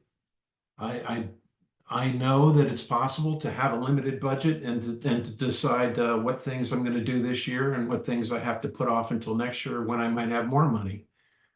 And I would like the town to consider an approach like that, like a responsible steward of our town hall to take good care of it so that it can be used and the people that work there can be comfortable, can be excited about going there to work. And that visitors that come to our town hall, which is an expression of our town, by the way, can see that we take care of things. There's a real difference when somebody maintains their house in a neighborhood. Sure, they maintain it for their own benefit, but they also, to some degree, maintain it for the delight of the neighborhood. And I think as owners of the town hall, we would like to see our town hall well taken care of in its great location, iconic location, so that not only when we go there and when our employees, our staff go there, but also when visitors come to our town, they can see that that we care about things. We're responsible with what we own, and we value the importance of taking care of what we have. So I don't know. Does that answer your question? Well, I mean, I guess when it comes to, I mean, as to the chair of the select board's point earlier, which is they plan on having something in front of us, and that kind of goes down this path, and then at the end of the town meeting, you'll speak on your petition. Will it? Are you? I might not have to, and the only reason This I is my say question, that, right? Yeah. the only reason I say that is the select board has said that they want to meet with us, and if they want to meet with us and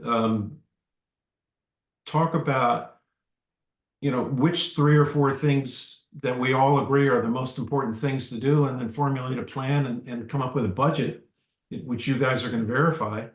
If that is ultimately accomplishing what the petitioners wanted, there's no reason to have the petition. I mean, I'm just being honest. No, that's exactly my question, which is, is this a, I think I spoke previously about not having a kind of either or mentality here, where, I think you said it earlier, the goal is to take care of this. So if it looks like that's what's happening on this town meeting, and then we can all kind of be on the same page, and that kind of sounds like what you're saying, which is encouraging. For the whole town to be unified on this, and then to agree to figure out how we're going to pay for it, right? Because that's the paying magic. for it, you're paying for it, we all have to pay for it. We may not want to pay for it, but we need to, and we know that. Yeah. That'll be a harder conversation, I'm sure. So that's all I got. Thank you. Yeah. So just a comment and a question. The comment is, I've been hesitant to advance this too far too early. This being this discussion, Peter, with the citizens petitioners coming in front of capital budget, because the town hall situation has been so fluid and dynamic. That said, I think I can speak for my fellow committee members that a large number of us, if not all of us, have attended one or in some cases all of your presentations to various other boards. So people have been paying attention. People have been hearing this, but it's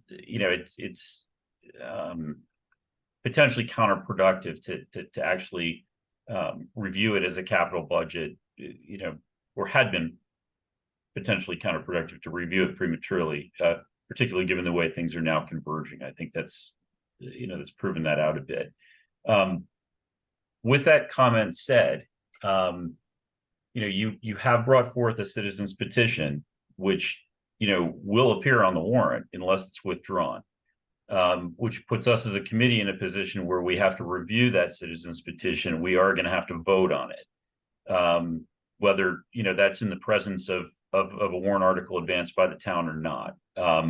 So we do need to start watching the clock and recognizing that we do have to hear this citizens petition and vote it, unless there's a meeting of the minds and this is withdrawn, and that can't happen the night before, right?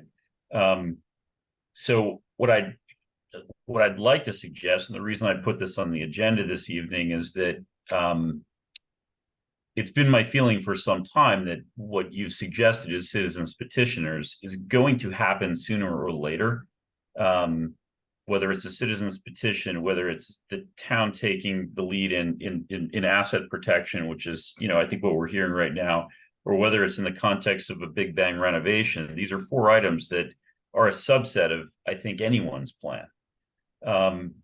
So I personally would find it helpful for you to walk through the items that are in the citizens petition, give us a really clear summary of scope, so we know what that includes, and the best guidance you can, the most confidence you can bestow on us, that how you get to your estimates on these. And that's what I'd like to do. I'm going to defer to the other committee members, but I think that would be really constructive.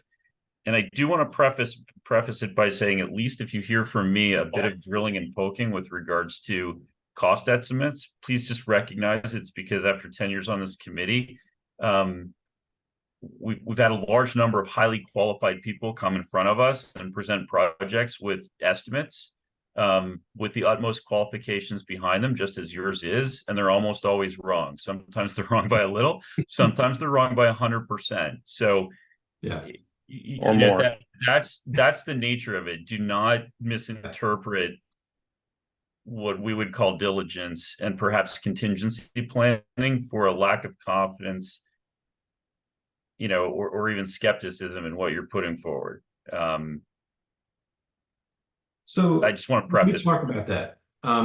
So what I think is different about our proposal from the other plans that happened in 2008, 2014, 18, and 21 is that those were grand views to try to solve all of the problems.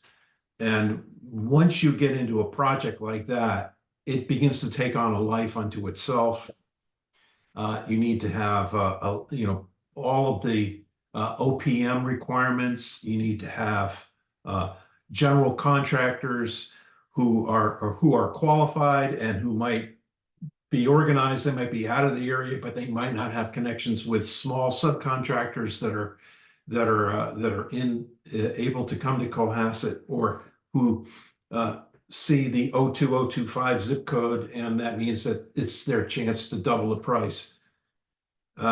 So what this plan is, the concept of the plan was to come up with a cap of $1 million and do what you can for $1 million. Now that means that we won't go over $1 million, but we might not be able to get everything done that year that we thought we would be able to do. Let me give you an example. We have $200,000 targeted for the roof based on a 2019 estimate of the same scope.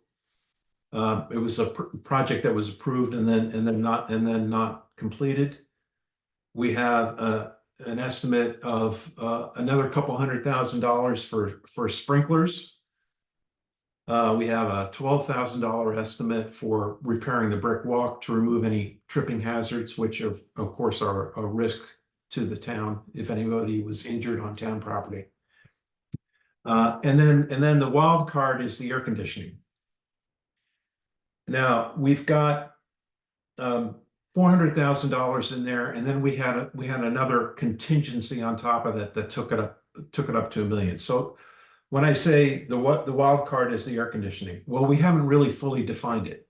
It can be that if the first 2 big projects, the roof and the sprinklers, wind up costing significantly more than those numbers that I just mentioned to you, that we would do less air conditioning. At the very least, there's a chiller in the back behind the building that's dead. Unplug it, buy a new one, plug it in. That's as far as you get, because that's all the amount of money that you have. Now, if it turns out that those the 2 big projects wind up more in line with the numbers that we had, then we can do more air conditioning. We could put in some split systems in the part of the 1857, 1929 building that has no air conditioning, or has through wall units, the window air conditioners that have been pushed through a hole in the siding. Replace those with more energy efficient systems and go until you run out of money. Because if we're going to tell the voters that it's going to be $1 million, it's not going to be more than $1 million. So by having flexible scope, but a fixed budget, you've got the rules. Now, recently, I'll just use this as an example. I wanted to have my house air conditioned with those split units. I would love to do the entire house. I called, I got a price. I found out that doing the entire house was double what I wanted to spend this year. And so I decided I'm only going to do the first floor. And I'm going to get by with my 2 window air conditioners on the second floor. And if I want to do the second floor next year on a different budget, I can do that. But that's called living within your budget. And I am a firm believer that we can come up with a budget with an attempt to do the 4 items that we have. And the air conditioning one is the one that is the most flexible. The sprinklers we have to do because we need to restore occupancy of the 1857, 1929 building. We have to do that project. The roof, likewise, we have to do because if we don't do it, the building will decay from the water getting in. So that was the concept. That was how we came up with those 4 items. Now, Clark Brewer spent a lot more time thinking about years 2 and 3. And he came up with 10 items in the second year and another 9 items in the third year. And again, those can all be mixed and matched. You've got your $1 million, do as many of these as you can.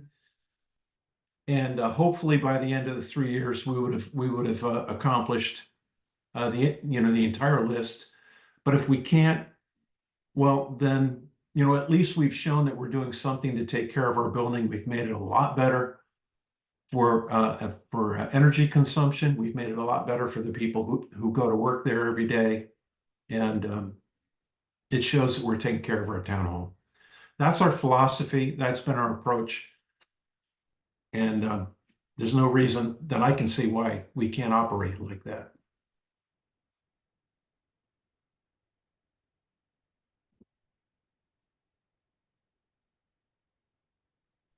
Muted, Brian. So I've got a couple of observations and questions, and we'll go around Rob, and I'll try and limit this. First, I think we as a committee have heard the philosophy of the multi-year approach. Fixed budget per year, do what we can, work through this over the course of 3 years. The citizens petition is a 1-year spending plan. Okay. I'm actually not even sure it's legal. I'm not going to say it's not. It's not I'm not even sure it's not. Corey's going to tell me it's not. It's not a spending plan, right? Yeah, I don't even think it's legal for us to contemplate making appropriations in future fiscal years. And we're not asking for it in the petition. Yeah, the philosophy is heard, understood, and appreciated. So I think the focus today really is on this first round. And a couple of questions. First, have you, and I'll give them to you. First, with regards to the roof, we put the roof on Old Town Hall out to bid. I don't know, sometime pre-pandemic, and just that section came in, over 200 grand. So now we're talking about doing the whole building for 200. Have you looked at that bid spec, the bid results? What is giving you confidence that we can do, well, I believe the 2019 bid was for the whole roof. You may be right. I don't recall it that way. Michelle, do you recall by chance? I believe it was for the whole roof. Okay. 5 years ago. Okay. If it is, that's great. This makes more sense. even so, the numbers coming in, lower, including a pandemic spike. What have you looked closely at the scope of that? And if the answer to that's yes, what is giving you confidence that we can actually do it for a lower number today? Well, Clark Brewer has another project, another town hall that he's architect for, and the price that he was getting was, I believe it was $100 a square. A square is a 10 by 10 surface area of the roof. And he did the quick math and came up with a number of $100,000, and then he doubled it. Yeah. They call that spitballing. Okay. It sounds like we're going to need to probe this more deeply with Clark directly as we zoom in on. what we Actually, Clark is just texting me right now. can- okay. It's terrible when I'm giving Clark's numbers and I'm not right. He said it was $100 a square is a big number. I just saw him in the audience, so I just passed it from one. There he is. All So right. Clark's joined us now. Yeah. So Clark, I'm not sure how much of the conversation you caught just leading up to this, but I really want to drill into the roof and the sprinklers to understand, the numbers you guys are using as assumptions. Well, if we have the bid documents for the 2018 roof approach, then you're pretty close to being able to put the job out to bid again. Now, I did talk to one of the contractors that do public work that I just finished up a job in Situate with, who had also just finished the Bridgewater Town Hall, a similar age building to ours, and their bid was $900 a square for that project. And looking at that one and seeing that it was similar enough, and then doing the area of our roof takeoff of 103 squares, the cost of that at $900 a square is approximately 100,000. Now, not all of these things are apples to apples. Of course, every contract is different. What's in, what's out? Is there additional flashing? Things like that can make a difference. But order of magnitude, it's $100,000 roofing job, and that's a reasonable And you doubled it, right? comparison. A reasonable comparison. This particular contractor is also located in Bridgewater, which would mean his costs were lower, so he could get to the job site in 15 minutes, as opposed to if he was driving to Cohasset from Bridgewater. Those are factors that can make cost impact on, but order of magnitude, that's what the research shows. Of course, I do this thing. I do this kind of work for actual municipalities. In this case, we're using whatever existing information can be obtained from whatever sources at no project management or architecture cost to the town of Cohasset. So I have to be as efficient as I can in trying to come up with what reasonable order of magnitude costs are. And I will say, typically, when budgets are established for building renovation projects, the effort is to make a big bucket, right? You make the biggest bucket you can that you think you can have town meeting pass, so that you can cover contingencies. If you find additional defective work that needs to be addressed by change order, you can handle those kinds of things. But as Pete clearly articulated, we want to use a $1 million threshold and get as much work done as we can, which means we're looking at what the numbers would be in terms of cost, and we're not worrying about escalating them because we know we have a stop number at $1 million in the citizens petition. And as Pete said, The HVAC would be a base contract to replace the chillers, estimated at about $100,000, and then have options to do additional HVAC work in the building. And Okay. alternates. So look, I really want to get into the roof and sprinklers, as I stated earlier. I appreciate where you're going with this philosophy about the $1 million, do what we can. I'm gonna make one comment on that and circle back to the roof and the sprinklers. Okay. At the end of the day, I think we as a committee, or at least I as a committee member, am gonna want to know exactly what are we gonna get and how much is it gonna cost, as opposed to just saying, here's $1 million, go do whatever you can. Well, And if we yes, don't, if we only get halfway, so be it, because we only spent $1 million, right? Brian, So- but the job has to be bid to get real numbers. I And understand. it's a here and now. The bid prices are only good for 30 days, that kind of thing. I understand.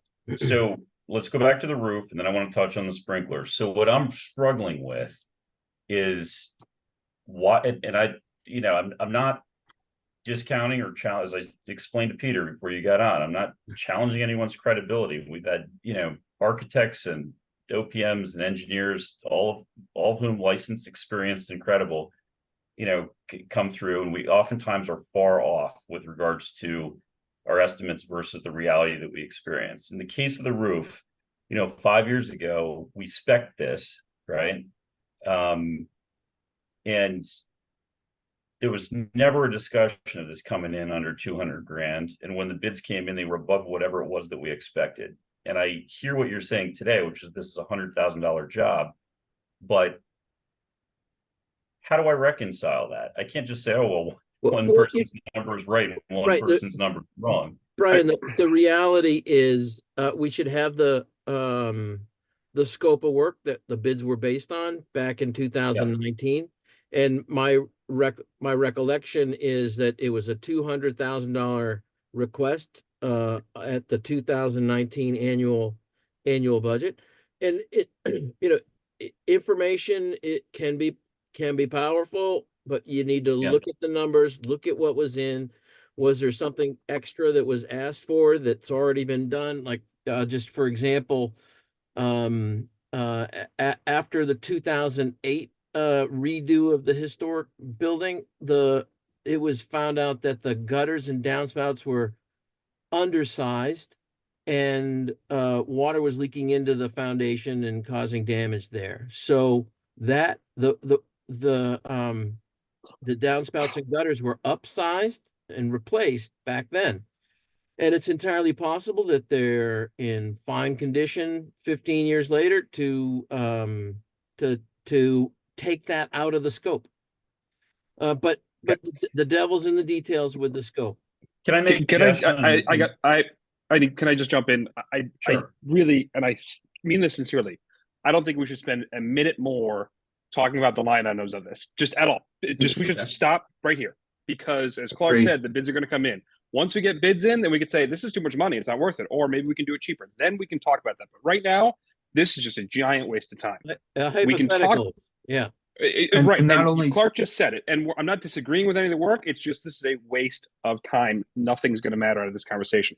The one thing for us, I think that we can talk about is the $1 million and how budgeting works in municipal government, right? Which is that it's not like we have $1 million a year in any budget. There's a lot of buckets. Some years we're going to have more than that. Some years we're going to have less than that. Some years, right now, we're saying, hey, we got 500,000 before.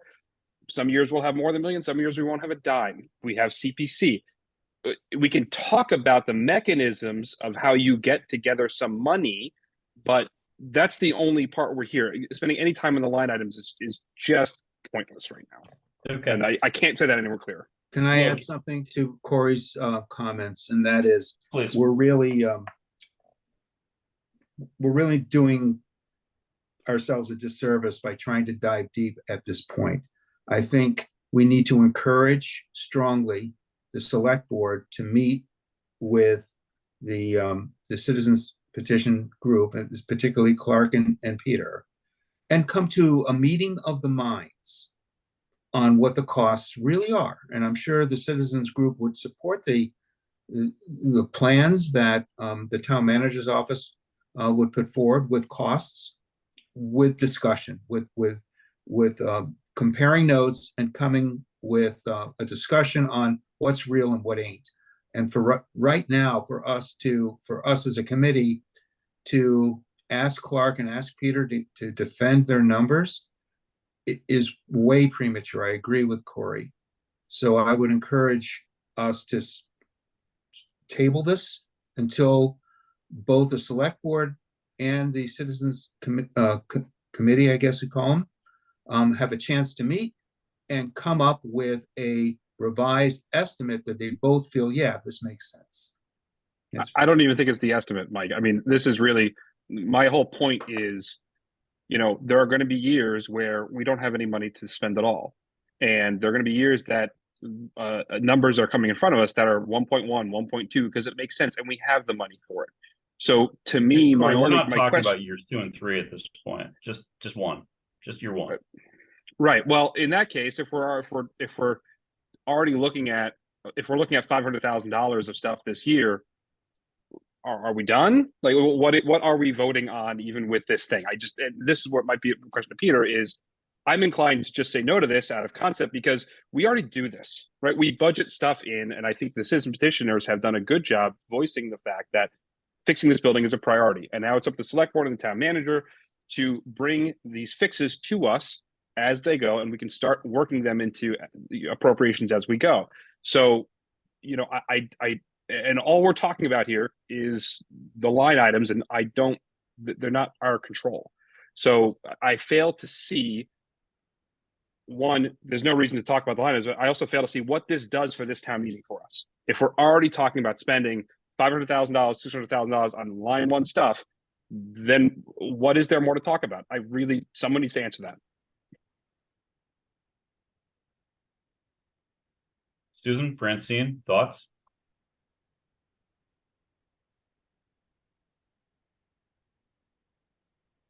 I kind of feel a lot like Corey in that the plan sort of feels a little contrived because we don't know answers to any of these things, and we could sit and meet over and over and over again and talk about it, but until we know the numbers, I feel like we're signing up for a plan that we would never sign up for, not knowing numbers. If we went by Corey's route, it's just really a maintenance plan of an existing building.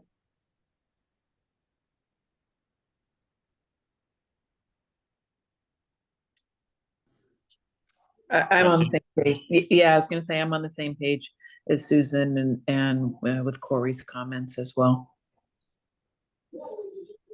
Okay, so people would like to defer the line item discussion at this point in time. Is that correct? Okay. Yes. So let me just poll the committee. Let's just hope, okay, that citizens petitioners and town management can actually come to a meeting in the minds with regards to what the line items are and what the appropriate cost estimates should be. Okay. Recognizing that whatever the estimates are, they will be wrong, regardless of whose they are or where they came from. Because reality will be something different. In the event that the citizens petition stays on the warrant, we are going to have to vote this. Okay. So let's just think about this, because, you know, the clock is ticking, and this is going to be, you know, the warrant's going to be locked in a couple of weeks. So if the citizens petition remains on the warrant and we have to vote this, are people going to want to have the discussion of these 4 line items and to understand how the cost estimate was built up, or are people actually thinking that they're going to be comfortable voting for $1 million of budget with an aspirational list of 4 things, recognizing that there's not really any promise we're going to get beyond the roof? I mean, I'm going to vote on the things that are going to be bid, and we've been told by the select board is going to be in front of us. That the capital requests that we're going to see that are going to come out of the free cash appropriation for the last special town meeting are the things that I'm going to vote on because of their costs and what we're getting for them and how we're going to execute them. And as far as I'm concerned, that's real. I can't see if I vote yes or no on the citizen petition, if that has any mechanism effect whatsoever. I know my vote on the capital appropriation matters because that's what we do. But on the citizen petition, if we say if we vote 5-0, what happens? Nothing.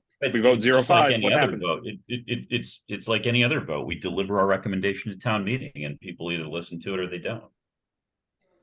It's literally no different than any other warrant article. Well, that's not fully true, but we can. That's not your point. Your point is correct. For the purpose of this discussion, your point is correct. But again, by saying we're supporting the actual plan to appropriate money to fix the building, and I'm hoping that we get more from the select board on what their next steps are. I think that the citizen petitioners have caused the conversation to happen, which is it's not just year one. I think Peter was even though the citizen petition is only for year one. I think Peter's been clear and the discussion's been clear. This is 2 and 3 and 4, et cetera, et cetera, et cetera. And I think that ball should be taken and should be rolled with and figure out where we go. But I'm still saying for the purpose of this, it doesn't affect, we're going to vote on the actual appropriations, and then we're going to encourage more appropriations to happen. There's no reason for me to vote affirmatively on a citizen's petition when I'm voting affirmatively on the actual appropriation. Especially when it has no. That's what we have in front of us. I agree. If it all falls apart, then we're in a different place. So yeah, I leave that possibility as well. Okay. So the thought is, let's see how far the town gets on this and vote on that. And if we vote in favor of that, then we would treat the citizens petition appropriately. It would either be withdrawn or we would vote as we see it. And I see your hand, Peter. I'll get to you in a second. I'm just polling the committee. Is that thought from the committee? Let's just see that's a good summary of my thought. I think that makes sense.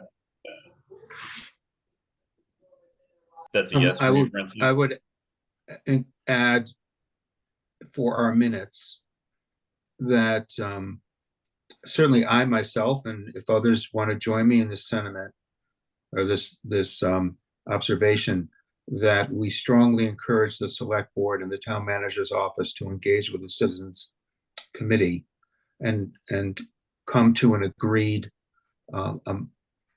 list of work to be done, the priority and the best cost estimate, so that we are encouraging I'll use the term merging of these two warrant articles.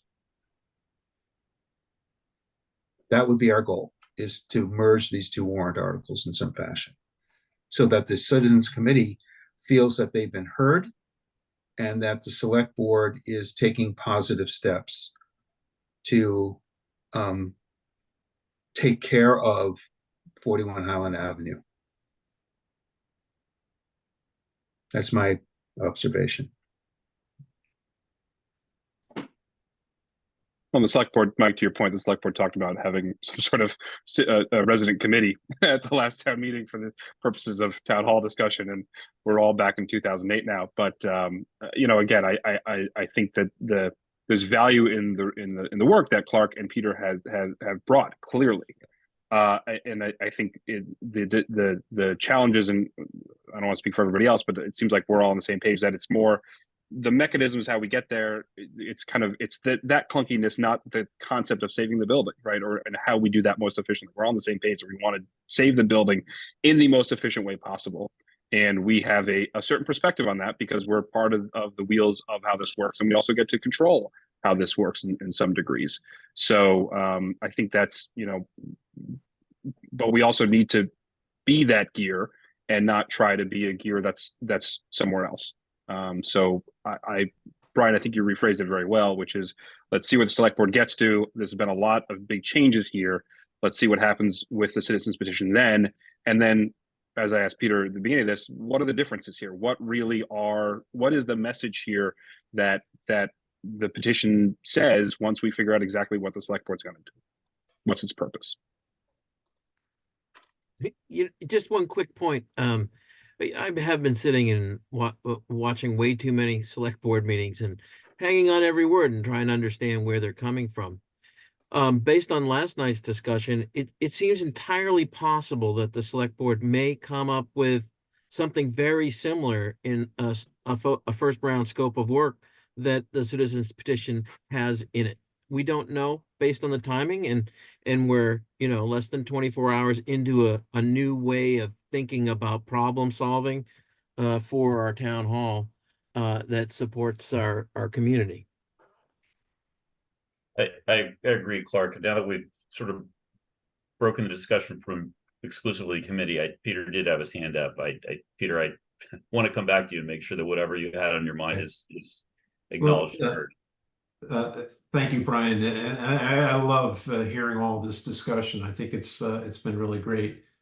As an observer, since I went to my first town hall meeting last November, I saw a great big plan that was proposed, and it was not a full plan because it didn't say what was going to happen with what would have become the vacant town hall.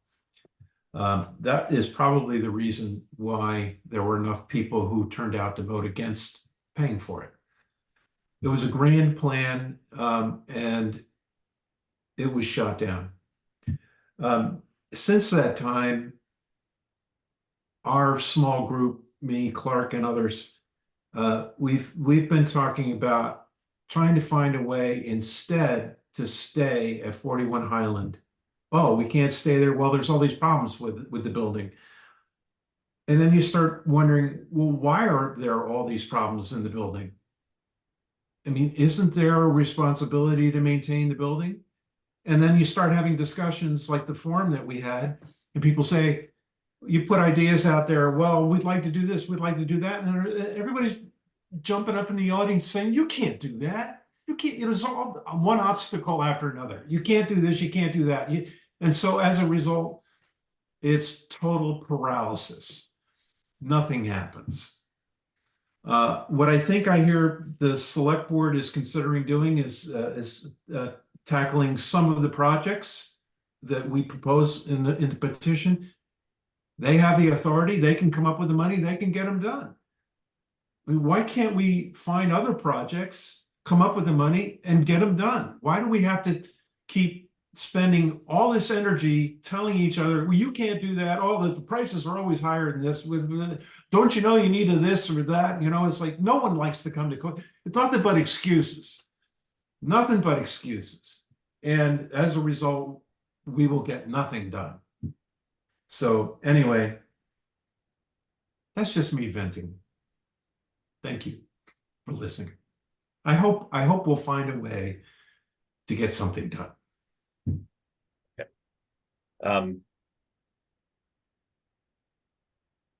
Thanks, Peter.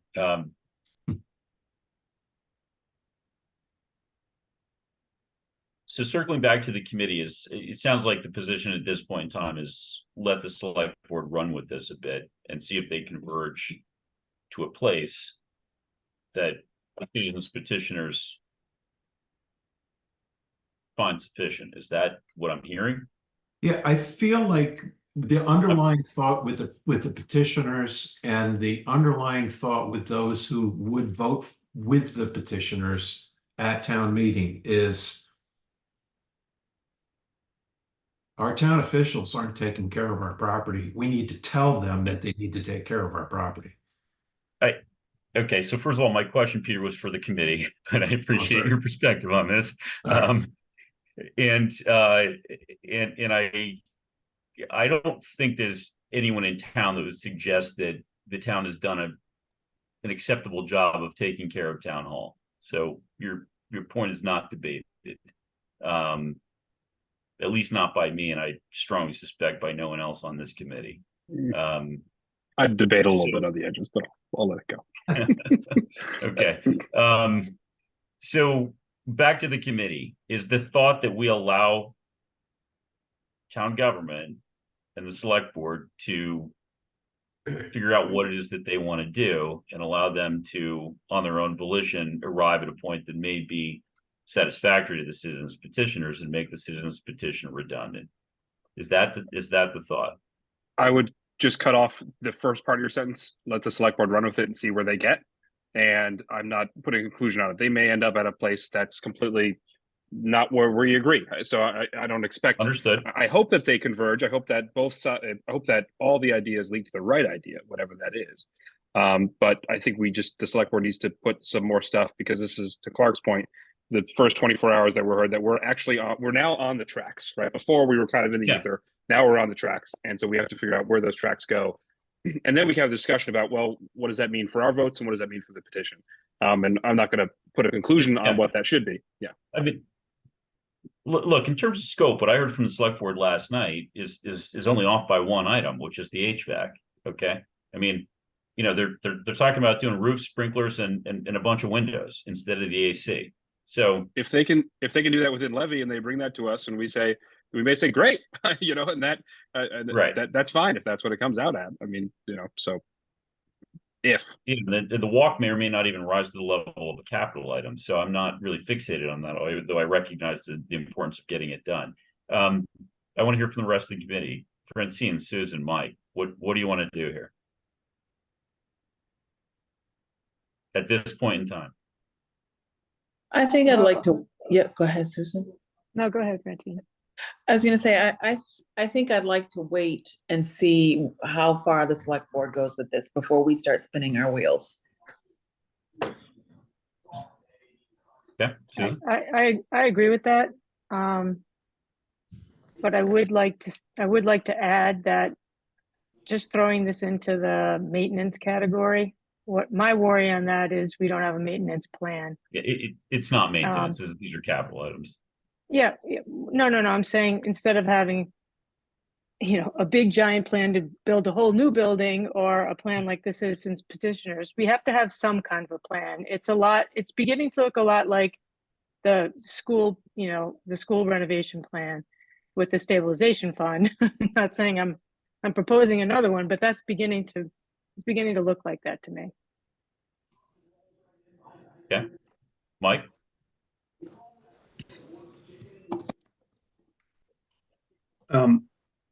I agree with encouraging the select board to come to some kind of consensus with the citizens petitioners and come up with a plan that combines both warrant articles into one.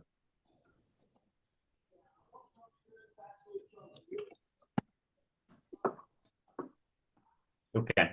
And just conceptually, is everyone on this committee comfortable with the types of scope items that people are throwing around right now, both the citizens petitioners and the select board? The only difference between being that the citizens petitioners have included, you know, fixing the brick walk for 12 grand and then doing what we can regarding AC. The select board has proposed replacing some leaking windows. I mean, you know, I think there's commonality with regards to the roof and the sprinklers. Is there any controversy around any of these items? The controversy becomes in, you know, how much money do we have? And I think that was Peter's point. Like, if we're talking about a one-time capital solution for Windows, then we have a longer conversation. If we are talking CPC is going to, you know, pay for Windows, it's maybe a shorter conversation, right? So, I mean, that's why, you know, or maybe we put that on year two. So that's why I'm saying, even within the scope, until we have things in buckets, it's really hard for us to make capital bucket, you know, discussions about.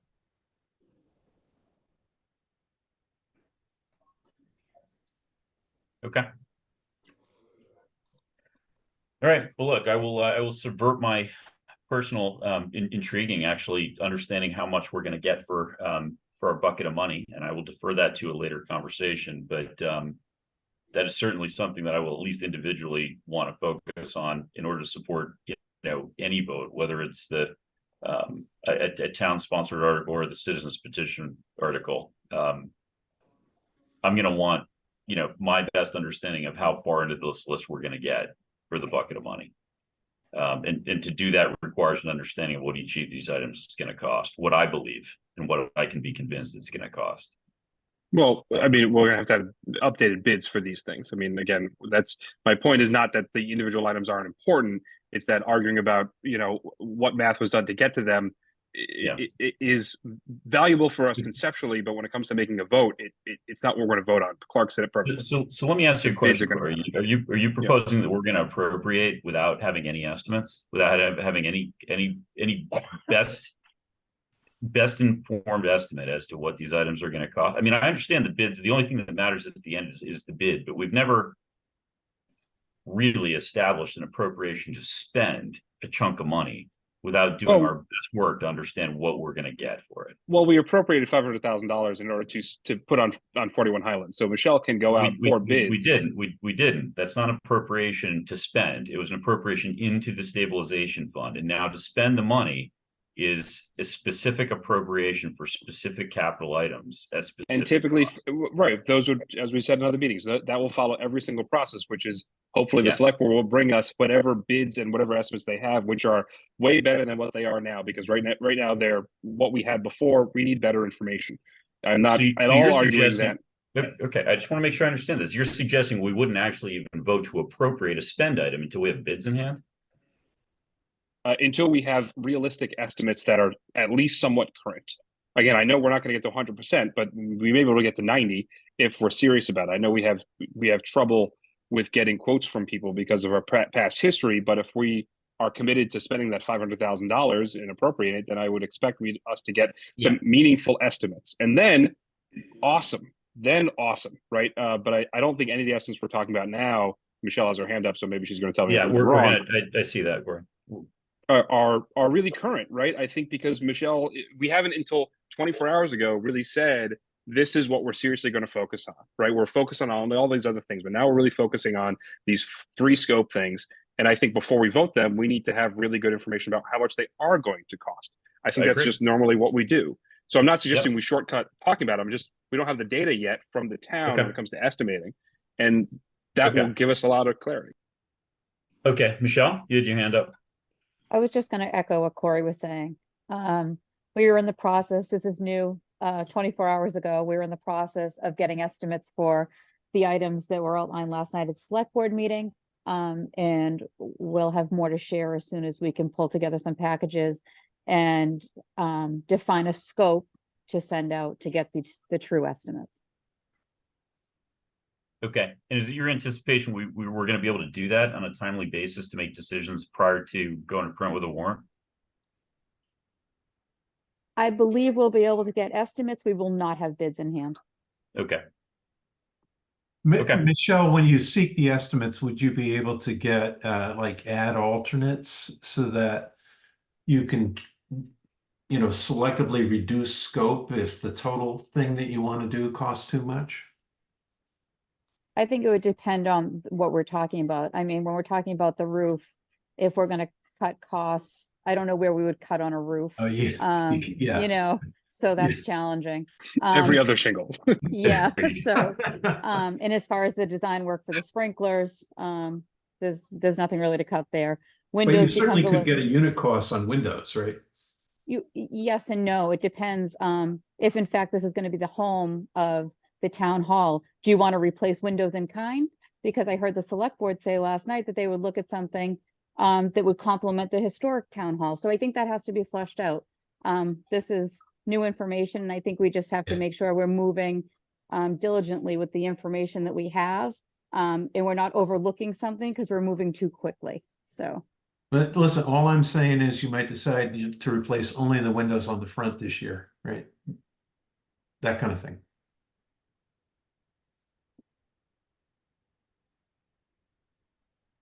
As the great Kevin Garnett said, anything is possible. At this point, it sounds that way. Michelle, let me ask you a question. If you're uncomfortable answering this, then just don't. But can we forward to Clark and Peter the bid docs from the roof on the last go round and the bids that were received? It's all public information. Yeah. Okay. Yeah, that'd be great. I think that might go a long way to helping people possibly reconcile these numbers. So I do have to ask a question about that. Are we talking about the 2019 scoping or the most recent 2023? Because 2023 is going to look very different only because that was tearing down the annex. It was right. You have a brand new structure. Yeah, I'd say the 2019 because that was the closest in scope, and I understand that obviously we would have to adjust for, not just inflation, but any step function in pandemic pricing as the market frankly reset in a step function way. But let's start by at least getting on the same page with regards to scope. Okay. Might it be easier just to get a current, estimate? I mean, it's a roof, right? I think Yeah, but the Chair let's Dippold start, said that. I'm just saying, let's start with scope. Let's ship over to Craig and Peter, Yeah. scope. So I mean, can they see- so would can have see had a how very that bid went. specific bid. We're doing this flashing. Here's how much plywood we think we have to replace, Yeah. Yeah. This It's is gonna be an collaboration. itemized list Good. that somebody thought was necessary in 2019. Yeah, I mean, we paid somebody, a qualified party a lot of money to Exactly. come up with a list of stuff that needed done for that roof. And that's a logical starting point to figure out, what we want to do on this go round. That's all I'm suggesting. Okay, is there anything else we want to cover on town hall? Excuse me, Brian, with just one anecdote. If you ask for a bid, usually you have 3 weeks, 4 weeks to do the bidding, and then the bids are only good for 30 days. Sometimes you get an extension for that. The timing it might work out that the project for the roof could go out to bid in short order and have that information in time for annual town meeting. It could. I don't think that's really what I heard Michelle suggest. I think what I thought I heard was she was going to get more current estimates. Maybe I heard it wrong. Michelle, do you want to clarify? So for the roof, at the current time, the direction was to get estimates. We are developing an RFP to send out for the roof, and as soon as the select board says go, we'll be ready to go. Sounds like we make it both. And for the fire suppression design, I thought that number was pretty well hammered down. Is my impression incorrect on that one? On the design, we did get an estimate. Okay, so that one's fairly current. Okay, yes. right. So we're building stuff here. Okay. Is there anything else on town hall for tonight? Brian, I don't know if you're taking questions, but there's hands raised, there's questions in the Q&A. I don't have a problem with it. I don't want people to feel like they weren't heard. So let's try to do this, but without burning the rest of the evening. Why don't we start by reading whatever comments there are, and maybe that will cause some hands to drop because they'll be redundant, and then we can address whoever still has their hand up. So let me make could I recommend we just, if anyone has anything left to say, they just put their hand up, because some of the comments are kind of older and we don't have names and addresses for everybody. So, just strictly speaking, if someone has any, is that okay with you? Right. I just say, unless how many comments are there, Michelle? There's 4 comments and there's 1 active. Yeah, let's just read the hands. comments. They can't take more than 30 seconds each. Just read the comments, please. Okay. So See, I don't know how to deal with a Zoom user there. Yeah, Yeah. Corey, your point is But Zoom- accurate. I just don't Yeah. want someone to leave this call feeling like their comment wasn't. So the one citizen who isn't recognizable is the one that has their hand up. So I would just recommend start promoting there if you them. want. Yeah, I mean, Yeah, whoever Zoom user is, I would appreciate you identify yourself before we take your question. Am I being heard now? That would be Paul Grady. name and have- address, please, sir. I don't know why it's coming up Zoom user. I can't figure that part out. Paul Grady, 2 Cushing Road, Vice Chair of the Select Board. I just wanted my comment read and see what the answer back to that was. That's all. That's why my hand's up, and I apologize. I don't know why it's coming up Zoom user. I can't quite figure that out. I have to change Because it. we every time. wouldn't have promoted you, Paul. You've got a good point there, my friend. All right, just my comment. That's it. All right, let's read the comments and Thanks so address much. whatever we can. All right, so Paul's comment was, there's a plan to accomplish, should I do Paul's voice? No, there's a plan to accomplish every one of the petitioner's goals, restoring the annex and historic portion of Town Hall. Latest estimate available was 18.5 million. I would still like to know how this project is completed at the cost estimated by petitioners, even if done over time. 3 to 5 million just does not seem realistic. And that was Zoom user's comment. And then the other comment was from, I believe it was Jean Healy Dippold, chair of the select board.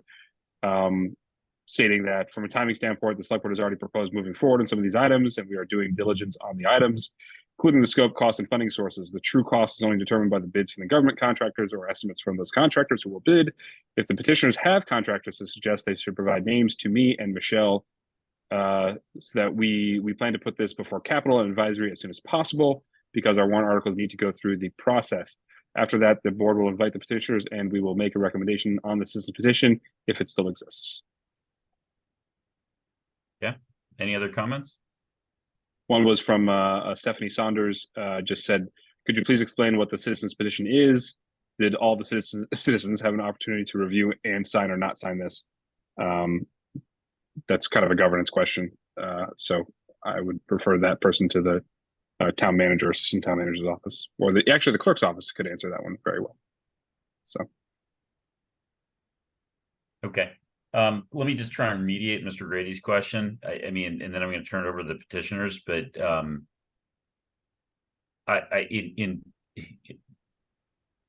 in 2 words, different scope. The difference between the $18 million full restoration of both sides versus the citizens petitioners $3 to $5 million plan strikes me as a massive just difference in scope. One being, you know, that the citizens petition really just taking care of the urgent items and the things that need fixed, as opposed to restoring and renovating the whole building. But that's kind of how I'm interpreting it. I'd be really curious if you know, Clark and Peter and the other citizens petitioners would suggest that I'm thinking about this accurately. But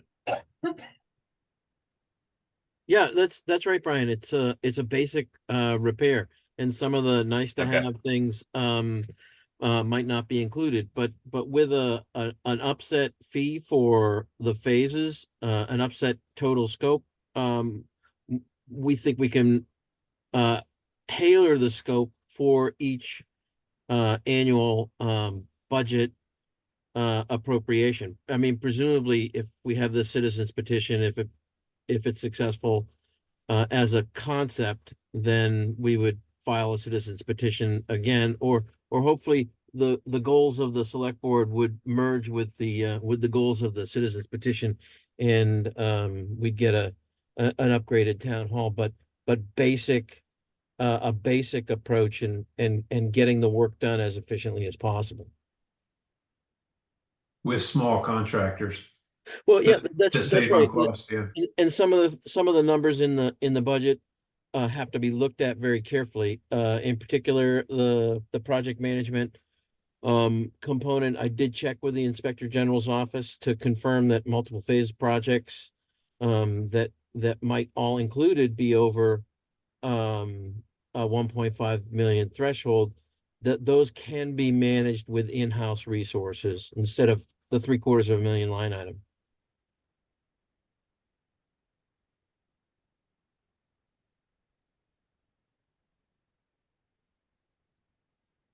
Do you have any other questions for me? I don't. Do we have any other questions from the line? Okay. Does the committee have any other comments or questions regarding town hall? I just want to thank you, Brian, and the rest of the capital committee. Thank you for hearing us. I really appreciate the opportunity to share, and I like hearing your thoughts. Thanks for your patience. I know you guys have been. addressed. Thanks for your patience. I know you guys have been eager to be heard. It's not that we weren't interested. It's just that things have been moving and Have continue other things to move do too. very quickly. So hopefully this was a productive time. Have a good evening. Okay, so that's it for citizens petition. Thank you both, Peter and Clark. You know, the time is 8:40. We've got a couple of, you know, some minor items on the agenda. Do we want to do minutes tonight? Have people read them? Do you want to vote them, or do we just want to defer to the next meeting? And then when do we want to meet next Monday or Wednesday? So let's start with minutes. If people read them, I've read them. If people want to vote them, let's vote them, but we can defer just as easily. So Brian, read also them and- Monday's a holiday. Okay. Right. Let's start with minutes. Has everybody read minutes? That's Michael's yes. Susan, have you read the minutes? I haven't. Okay, it's totally fine. So we will defer the minutes. We're not going to do this real time at this hour. So the minutes will be on the next meeting. And then in terms of our next meeting, do we want to do next Wednesday, given Monday's a holiday? I'm not available next week. It's school vacation, so I'm not able to attend. Does Michelle Okay. have anything to bring before us? Ron Menard, maybe, is the only thing that comes to mind. So Mike, I think the answer is yes, there's plenty. I think we really need to start voting and getting these items cleared up and put on the warrant. So I think we could do maybe a once over of all the items, and if Ron's the person you need to finalize something, then we should get them before you. Yeah, I don't want to vote anything if we know Francine can't be with us. I think that it would be inappropriate, but we can certainly do a once over and really start to clean up the list and understand where we are. The other thing is, do we have capital requests coming in from the enterprise funds? Michelle, water, sewer, we haven't heard of those yet. And do we have any capital requests going straight to CPC that technically are capital items that need heard? I believe water does have a couple of items. Okay. And perhaps the library. The library being a CPC capital request for the pavilion, but Correct. it's technically a capital item. Okay. We should, sorry, go on. No, potentially if select board goes to CPC for some of the repair money, that may be where that bucket's coming from. Yeah, which makes a lot of sense. I would love okay, to let's hear get- from Go ahead. on the technology side for the schools, whoever is the director of the technology of the schools. I forgot who I was told it was, just because I think that's, of all the buckets that have the most questions, I think the deployment of the numbers of Chromebooks, deployment of them, those numbers, that's kind of where I think we still have a lot of time to go through. Okay, so we've got plenty we can do next week. I'm not sure that, schools will be on school vacation next week, so I'm not sure we're going to get that person. But you did pique my memory, Corey. On April 3rd, 2 days after our April Fool's Day last meeting, we did get a load of documents uploaded by Sue Owen. Hopefully everybody can see those. They weren't sent to me exclusively. Everyone got the email in your town Outlook, and all the documents are posted on, are first up on OneDrive, so everybody should be able to see those. I We should cannot review see those. and make sure that. Okay, I will forward you the email directly, Michael. You were definitely copied on it in your town email. And then I'm they're unable to on get OneDrive to as well. town email. Town Okay. email's not working for me. Okay. I can't help with that, my friend, but I can forward you the email, which I will do right after this call. So if everybody could just go through those documents and see, what questions have been answered by the school before and what still remain outstanding. There were a bunch of follow-up items. So that may answer a lot of our questions, but it sounds like we've got plenty to do next week. I don't want to vote the whole slate without Francine. I just think that's avoidable. Let's put it that way. And we should avoid it. So does the rest of the committee want to meet next Wednesday? Is everyone else available? Yes. Yes. Okay, let's do that. Let's do what we can. Let's hear what we can from the remaining requests. All right. And I think that's it for tonight. Anyone have anything else? All right. I will entertain a motion to adjourn. Nobody wants So to leave. moved. Thank you. I had to find my mute button. Please, someone second the motion. Second. Thank you, Susan. Okay, roll call vote. Susan Franklin. Susan Franklin. All in favor, Aye. Susan Franklin? Aye. Thank you. Corey Evans, Corey Evans, aye. Francine Lyons, Francine Lyons, aye. Michael Dick, Mike Dick, aye. Brian Host, aye. We are adjourned. The time is 8:44. Thanks, everybody. Have a good night.